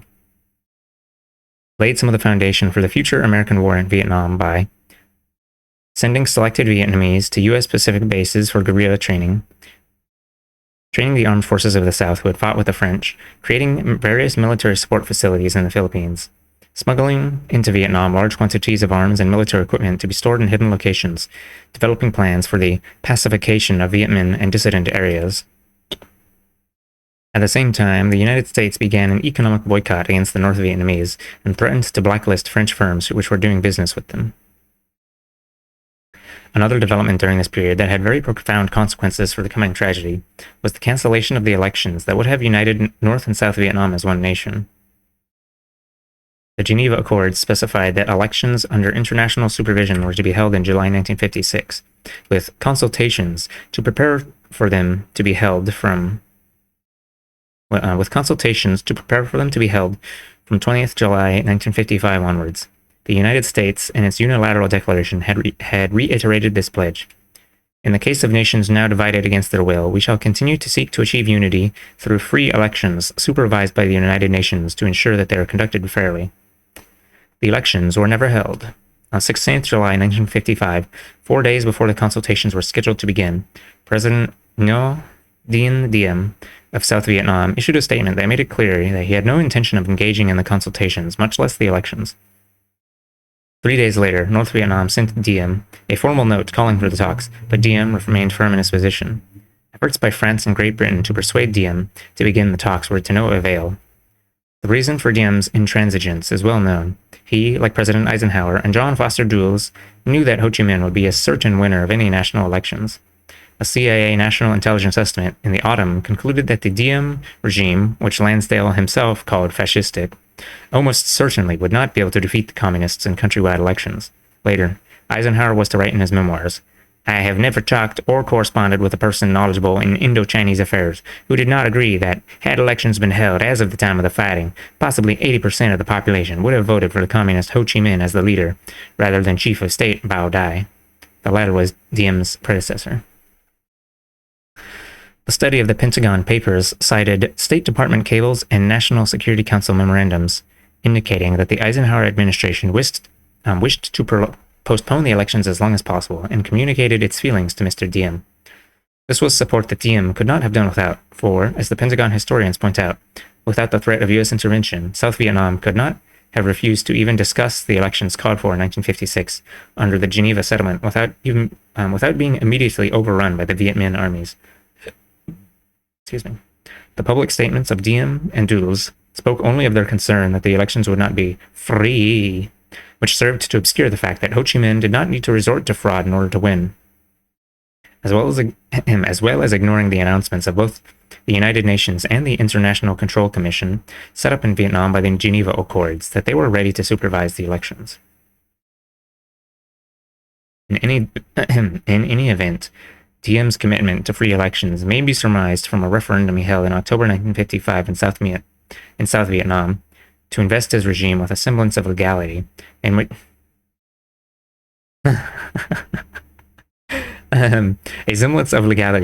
he received 98.2% of the vote. Life magazine later reported that Diem's American advisors had told him a 60% margin would be quite sufficient and would look better, but Diem insisted on 98%. With the elections cancelled, the nation still divided, and Diem, with his mandate, free to continue his heavy tyrannical rule, a turn to violence in South Vietnam became inevitable. As if in knowledge and preparation for this, the United States sent 350 additional military men to Saigon in May 1956, an example of the U.S. ignoring the Geneva Accords, stated the Pentagon study. Shortly afterwards, Dulles confided to a colleague, "We have a clean base there now, without a taint of colonialism. Dien Bien Phu is a blessing in disguise." By clean base, they mean like unmarked, whatever.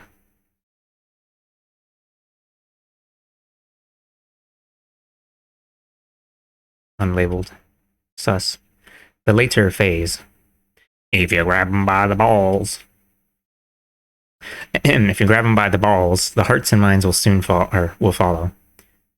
Give us your hearts and minds, or we'll burn down your goddamn village. The end result of America's anti-communist policy in Vietnam. Also its beginning and its middle. There was little serious effort to win the hearts and minds of the Vietnamese people, even less chance of success, for the price of success was social change of the kind that Diem was unwilling to accept in Vietnam, the kind the United States was not willing to accept anywhere in the Third World. If Washington had been willing to accept such change, which they have always routinely and disparagingly dismissed as socialist, there would have been no need to cancel the elections or to support Diem, no need for intervention in the first place. There was, consequently, no way the United States could avoid being seen by the people of Vietnam as other than the newest imperialist occupiers, following in the footsteps of first the Chinese, then the French, then the Japanese, then the French again. We will not go into a detailed recounting of all the horrors, all the deceptions, the destruction of a society, the panorama of absurdities and ironies. Only a selection, a montage, lest we forget.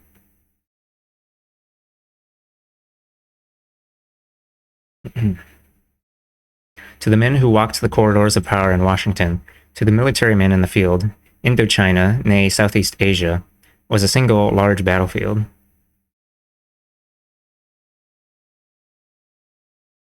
Troops of South Vietnam were used in Laos and Cambodia.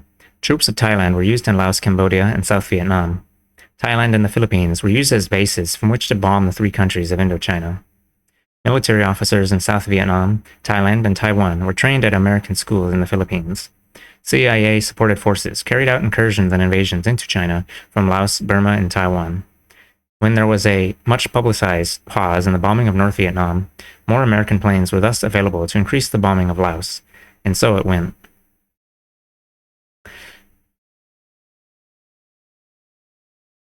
From 1955 to 1959, Michigan State University, under a U.S. government contract, conducted a covert police training program for the South Vietnamese. Damn Michigan. With the full knowledge of certain MSU officials, 5 CIA operatives were concealed in the staff of the program and carried on the university's payroll as its employees. By the terms of a 1957 law drawn up by the MSU group, every Vietnamese 15 years and older was required to register with the government and carry ID cards. Anyone caught without the proper identification was considered as a National Liberation Front Viet Cong suspect and subject to imprisonment or worse. At the time of registration, a full set of fingerprints was obtained, and information about the person's political beliefs was recorded. When popular resistance to Ngo Dinh Diem reached the level where he was more of a liability than an asset, he was sacrificed. On 1st of November 1963, some of Diem's generals overthrew him and then murdered both him and his brother after they had surrendered. The coup, wrote Time magazine, was planned with the knowledge of Dean Rusk and Averill Harriman at the State Department, Robert S. McNamara. You could play as that guy in Call of Duty. Sorry, he was in one of the Black Ops Zombies maps. Some war criminal ass motherfucker. Some guy. Robert S. McNamara and Roswell Gilpatrick at the Defense Department, and the late Edward R. Murrow at the U.S. Information Agency. Evidently, Washington had not planned on assassinations accompanying the coup, but as General Maxwell Taylor, President Kennedy's principal military advisor, has observed, the execution of a coup is not like organizing a tea party. It's a very dangerous business, so I didn't think we had any right to be surprised when Diem and his brother were murdered.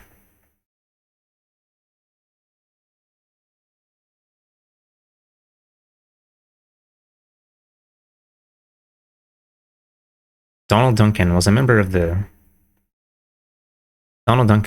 Green Berets in Vietnam. He has written about his training, part of which was called Countermeasures to Hostile Interrogation, ostensibly how Americans captured by communists could deal with being tortured. Translations of an alleged Soviet interrogation manual were handed out to the class. Ah, yes, the guy from 5. Yeah. Wow, I can't believe they got Robert McNamara from Call of Duty in this book. That's really messed up. Didn't they have... I think they had Kennedy in there, too, and, like... Nixon? And, like, maybe one other map? I don't remember. Whatever.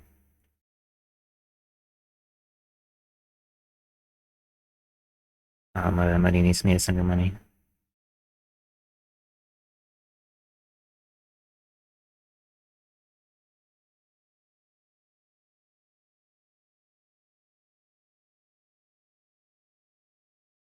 Okay.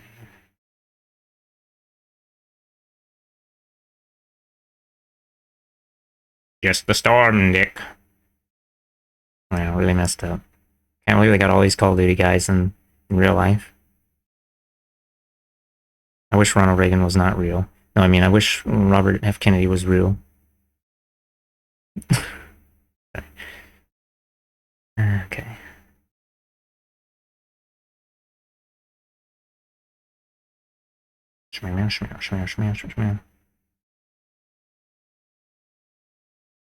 Okay. Oh.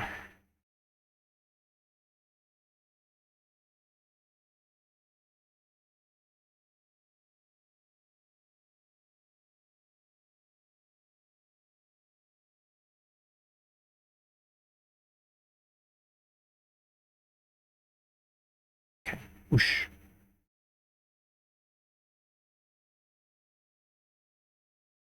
They call me Big Money Johnson or something.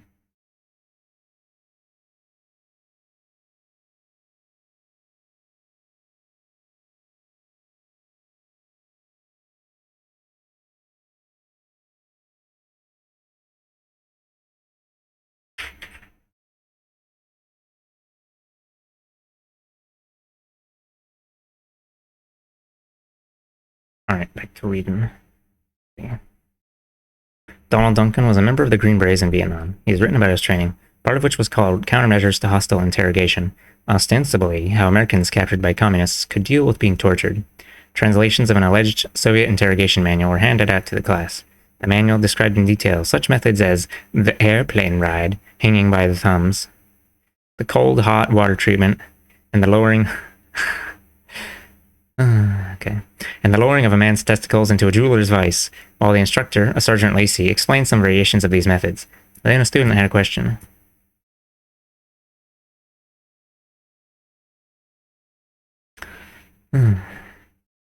Sergeant Lacey, the name of this class is Countermeasures to Hostile Interrogation, but you've spent most of the period telling us there are no countermeasures.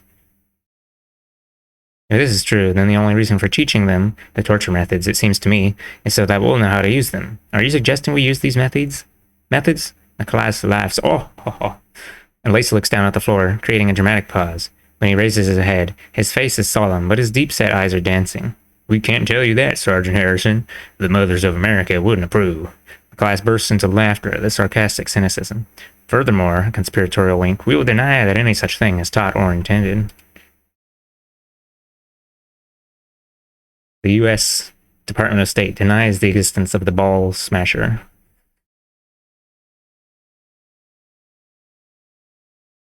The CIA denies any involvement in cock and ball torture.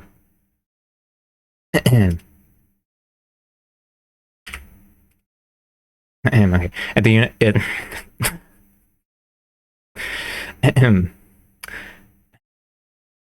the at the U.S. Navy schools in San Diego and Maine during the 1960s and 70s, the course had a different name. There, the students were supposedly learning about methods of survival, evasion, resistance, and escape, which they could use as prisoners of war. There was in the course something of survival in a desert, where students were forced to eat lizards, but naval officers and cadets were also subjected to beatings, jarring judo flips, tiger cages, hooded and placed in a 16 cubic foot box for 22 hours with a coffee can for their excrement, and a torture device called the waterboard. The subject strapped to an inclined board, head downward, a towel placed over his face, and cold water poured over the towel. He would choke, gag, retch, and gurgle as he experienced the sensation of drowning, just as was done to Viet Cong prisoners in Vietnam, along with the tiger cages.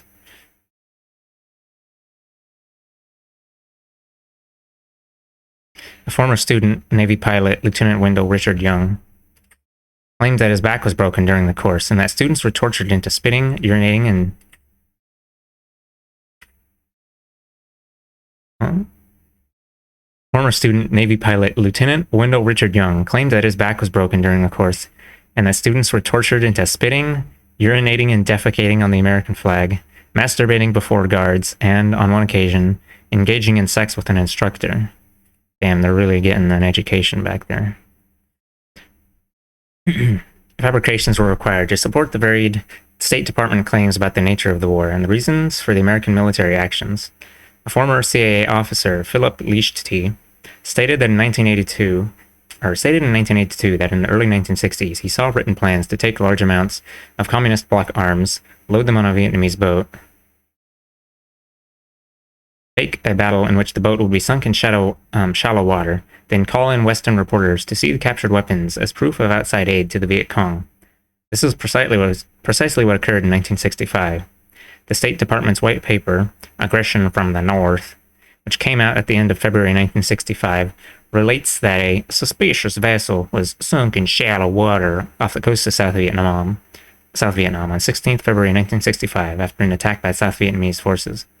The boat was reported to contain at least 100 tons of military supplies, almost all of communist origin, largely from communist China and Czechoslovakia, as well as North Vietnam.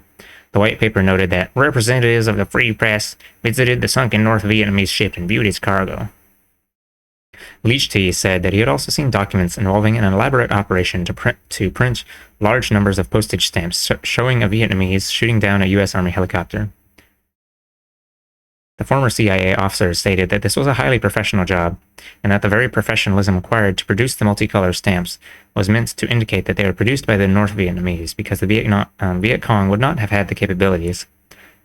Leachty claimed that letters in Vietnamese were then written and mailed all over the world with a stamp on them, and the CIA made sure journalists would get hold of them. Life magazine, in its issue of 26th February 1965, did in fact feature a full-color blow-up of the stamp on its cover, referring to it as a North Vietnam stamp. This was just 2 days before the State Department's white paper appeared. In reporting Leachty's statements, the Washington Post noted, Publication of the white paper turned out to be a key event in documenting the support of North Vietnam and other communist countries in the fighting in the South, and in preparing American public opinion for what was to follow very soon: the large-scale commitment of U.S. forces to the fighting.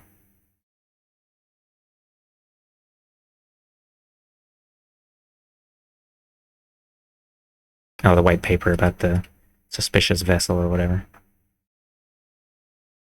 Perhaps the most significant fabrication was that of the alleged attack in August 1964 on 2 U.S. destroyers in the Tonkin Gulf off the coast of North Vietnam. President Johnson used the incident to induce a resolution from Congress to take all necessary steps, including the use of armed forces, to prevent further North Vietnamese aggression. It was a blanket endorsement for escalation, heaped upon escalation. Serious enough doubts were raised at the time about the reality of the attack, but over the years, other information has come to light which has left the official story in tatters. Citation 43. And probably the silliest fabrication, the 1966 U.S. Army training film, County Fair, in which the sinister Viet Cong are shown in a jungle clearing, heating gasoline in soap bars, concocting a vicious communist invention called napalm. A vicious communist invention? Bro, that was like American shit. The Johnson administration's method of minimizing public concern about escalation of the war, as seen by a psychiatrist. First step. Highly alarming rumors about escalation are leaked. Second step. The president officially and dramatically sets the anxieties to rest by announcing a much more moderate rate of escalation, and accompanies this announcement with assurances of the government's peaceful intentions. Third step. After the general sigh of relief, the originally rumored escalation is gradually put into effect. The succession of leaks, denials of leaks, and denials of denials thoroughly confuses the individual. He is left bewildered, helpless, apathetic. The end result is that the people find themselves deeply committed to large-scale war, without being able to tell how it came about, when, and how it all began. Senator Stephen Young of Ohio was reported to have said that while he was in Vietnam, he was told by the CIA that the agency disguised people as Viet Cong to commit atrocities, including murder and rape, so as to discredit the communists. After the report caused a flurry in Washington, Young said that he had been misquoted, that the CIA was not the source of the story. Congressman Cornelius Gallagher, who had accompanied Young on the trip, suggested that it may well be that he, Young, spoke to a Viet Cong disguised as a CIA man. Yeah, they can definitely speak perfect English and have knowledge of such tomfoolery. From a speech by Carl Oglesby, President of Students for a Democratic Society, SDS, during the March on Washington, 27th of November 1965. The original commitment in Vietnam was made by President Truman, a mainstream liberal. It was seconded by President Eisenhower, a moderate liberal. It is intensified by the late President Kennedy, a flaming liberal. Think of the men who now engineer that war, those who study the maps, give them commands, push the buttons, and tally the dead. Bundy, McNamara, Rusk, Lodge, Goldberg, the President Johnson himself. They are not moral monsters. They are all honorable men. They're all liberals.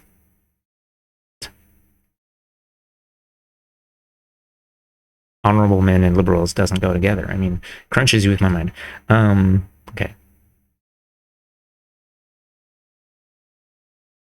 This is your annual disclaimer that a liberal is not a leftist. Okay. The international communist conspiracy in action.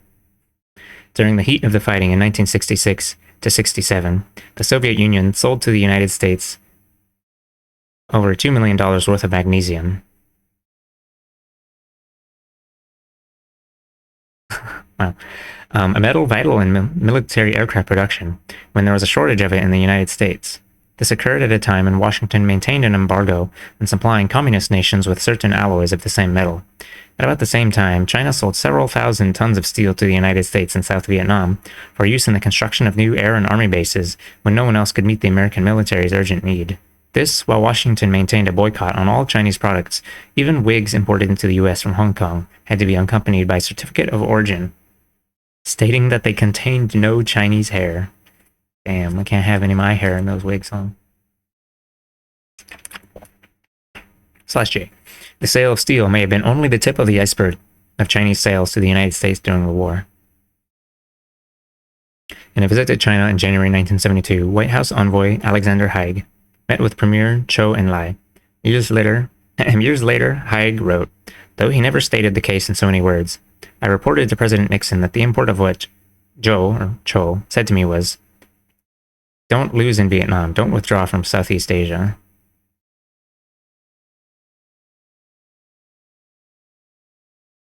In 1975,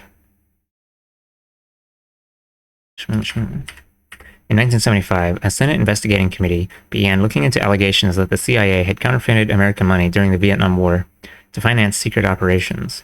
Damn, they'll sell drugs and they'll counterfeit money. They just do, and they also make porn. Okay. Okay. 2 Viet Cong prisoners were interrogated on an airplane flying towards Saigon. The first refused to answer questions and was thrown out of the airplane at 3,000 feet. The second immediately answered all the questions, but he too was thrown out.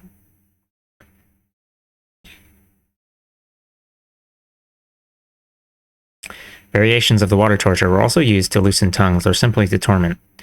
Other techniques, usually designed to force onlooking prisoners to talk, involve cutting off the fingers, ears, fingernails, or sexual organs of another prisoner.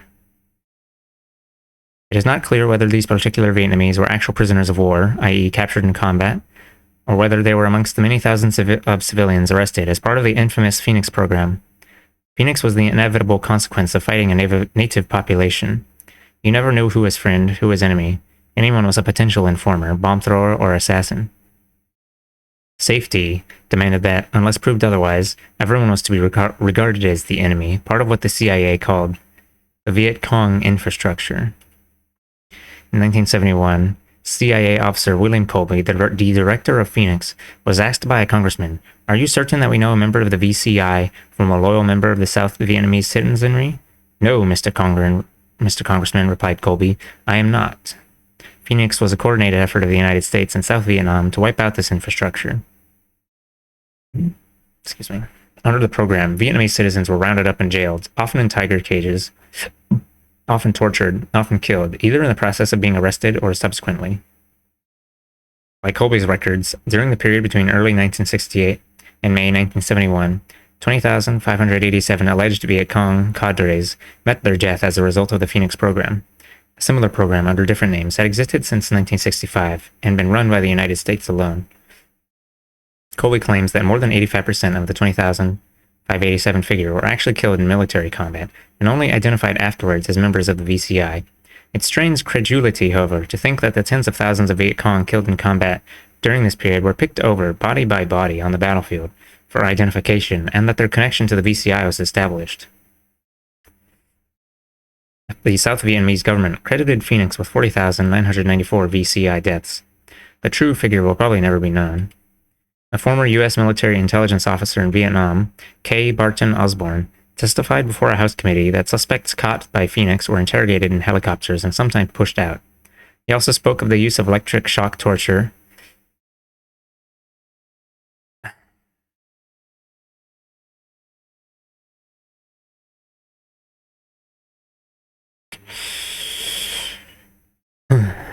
He also spoke of the use of electric shock torture and the insertion into the ear of a 6-inch dowel which was tapped through the brain until the victim died. Osborne's colleague, Michael J. Uhl, testified that most suspects were captured during sweeping tactical raids and that all persons detained were classified as Viet Cong. None of those held for questioning, said Osborne, had ever lived through the process. Arthur Sylvester, Assistant Secretary of Defense for Public Affairs, was the man most responsible for giving, controlling, and managing the war news from Vietnam. One day in July 1965, Sylvester told American journalists that they had a patriotic duty to disseminate only information that made the United States look good. When one of the newsmen exclaimed, "Surely, Arthur, you don't expect the American press to be handmaidens of government?" Sylvester replied, "That's exactly what I expect," adding, "Look, if you think any American official is going to tell you the truth, then you're stupid. Do you hear that? Stupid." And when a correspondent for a New York paper began a question, he was interrupted by Sylvester, who said, "Ah, come on. What does someone in New York care about the war in Vietnam? Meanwhile, hundreds of US servicemen in Asia and Europe were being swindled by phony American auto dealers who turned up to take down payments on cars which they never delivered. Commented an Illinois congressman, "We cannot expect our servicemen to fight to protect the free enterprise system if the very system which they fight to protect takes advantage of them."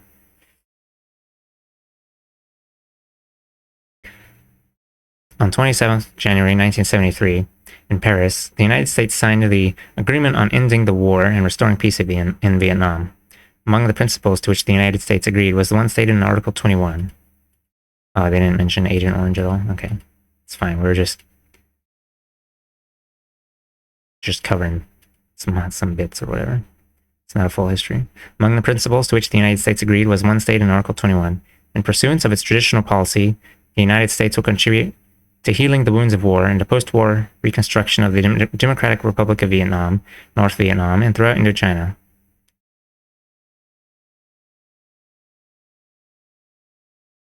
Five days later, 1st of February, President Nixon sent a message to the Prime Minister of North Vietnam, reiterating and expanding upon this pledge. The first two principles put forth in the President's message were: the government of the United States of America will contribute to post-war reconstruction in North Vietnam without any political conditions. 2. Preliminary United States studies indicate that the appropriate programs for the United States contribution to post-war reconstruction will fall in the range of, I'm going to say, $3.25 billion of grant aid over 5 years. Other forms of aid will be agreed upon between the two parties. This estimate is subject to revision and to detailed discussion between the government of the United States and the government of the Democratic Republic of Vietnam. For the next 2 decades, the only aid given to any Vietnamese people by the United States was to those who left Vietnam and those who were infiltrated back in to stir up trouble. Womp womp. At the same time, the U.S. imposed a complete embargo on trade and assistance to the country, which lasted until 1994. It's about 2 decades. Oh, okay. They're mentioning the herbicides now. Are the victims of the Vietnam War also to be found in generations yet unborn? Tens of millions of gallons of herbicides were unleashed over the country. Included in this were quantities of dioxin, which has been called the most toxic man-made substance known. 3 ounces of dioxin, it is claimed, in the New York City water supply could wipe out the entire populace. Studies in Vietnam since the war have pointed to abnormally high rates of cancers, particularly of the liver, chromosomal damage, birth defects, long-lasting neurological disorders, etc., in the heavily sprayed areas. Other victims were Americans. Oh, we're throwing in a little sprinkle for the Americans, because 1 American is worth 1,000 brown people or whatever. Other victims were Americans. Thousands of Vietnam veterans fought for years to receive disability compensation, claiming irreparable damage from simply handling the toxic herbicides. After the Second World War, the International Military Tribunal convened at Nuremberg, Germany. Created by the victorious Allies, the tribunal sentenced to prison or execution numerous Nazis who pleaded that they had been only following orders. I'm not gonna... whatever. The Nuremberg trials were some... whatever. Barely sentenced anyone anyway, but Kef. In an opinion handed down by the tribunal, it declared that the very essence of the tribunal's charter is that individuals have international duties which transcend the national obligations of obedience imposed by the individual state. During the Vietnam War, a number of young Americans refused military service on the grounds that the United States was committing war crimes in Vietnam, and that if they took part in the war, they too, under the principles laid down at Nuremberg, would be guilty of war crimes. One of the most prominent of these cases was that of David Mitchell of Connecticut. At Mitchell's trial in September 1965, Judge William Timbers dismissed his defense as Tommy Rot and degenerate subversion. What does that mean? Nonsense. Rubbish. And found the Nuremberg principles to be irrelevant to the case. Mitchell was sentenced to prison. Conservative columnist William F. Buckley Jr., not celebrated as a champion of draft resistance, noted shortly afterward, "I'm glad I didn't have Judge Timbers' job.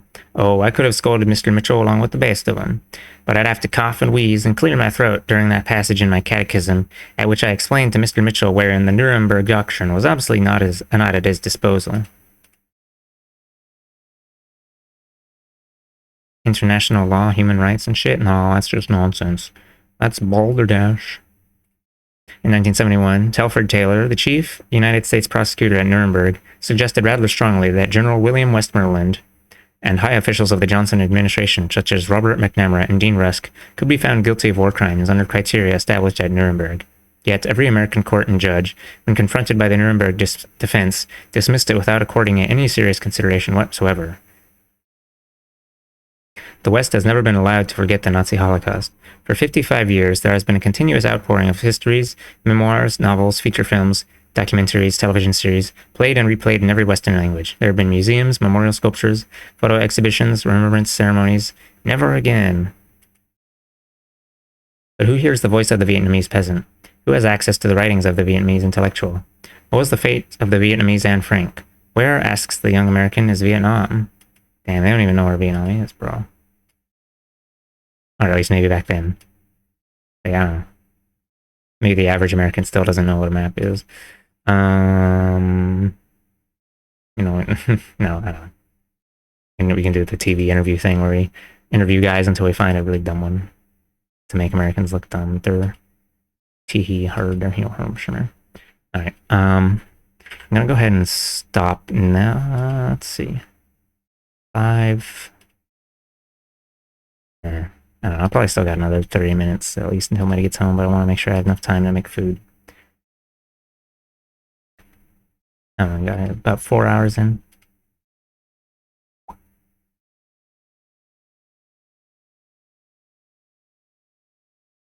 The reason that Holocaust is so so thoroughly educationed is because, partly because of Israel. Never again, unless it's brown people. Crunch. Okay, next time it will be Cambodia.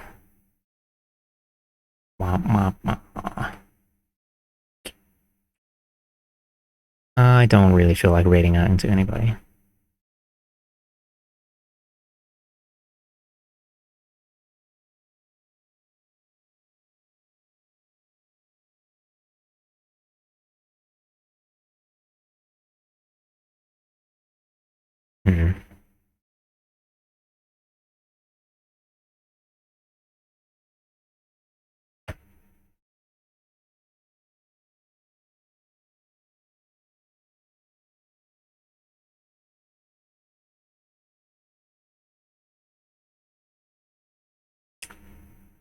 Yeah, I'm just gonna go ahead and end.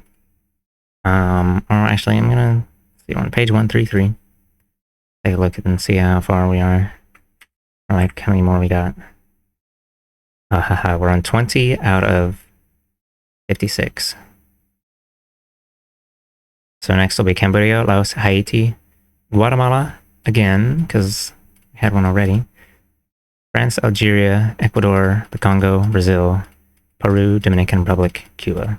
That's probably about as many I was able to get through. How many did I get through today? We did Middle East, Indonesia, Western Europe, British Guiana, Soviet Union, Italy, Vietnam, Cambodia. Yeah, or not Cambodia. Yeah. Before that was Syria, Costa Rica, Guatemala, Iran, Germany, Eastern Europe, Albania, Korea, Philippines, Greece, Italy, China.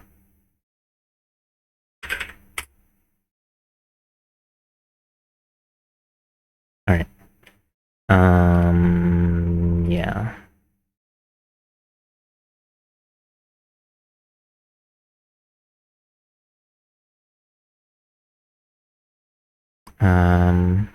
Yeah.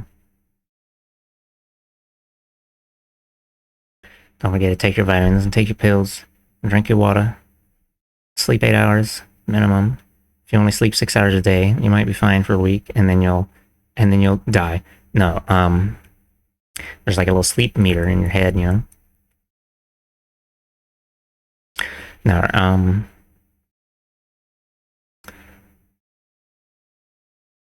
make sure to hang out or talk with someone, some homie, a friend this week. Don't forget to brush your teeth. I've got a little cavity on one of my teeth that's been there for like 5 years and hasn't gotten any larger, but It's a little sensitive, and I'm a little worried it's gonna get larger sickle if I don't start brushing a little more. Well, I don't know. Did I say shower? You actually, you can just shower like maybe like once or twice a week, and I don't know. You know, you got to keep some of those oils in your hair, you know. Um,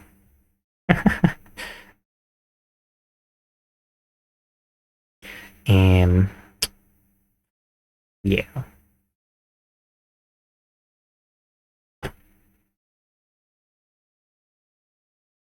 Maybe I'll throw in an extra one. If you haven't done so before, consider looking into local organizing, whatever stuff.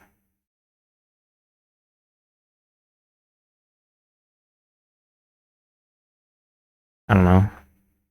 I got land back in the U.S. They're still trying to do. They're still working on that. It's gonna take.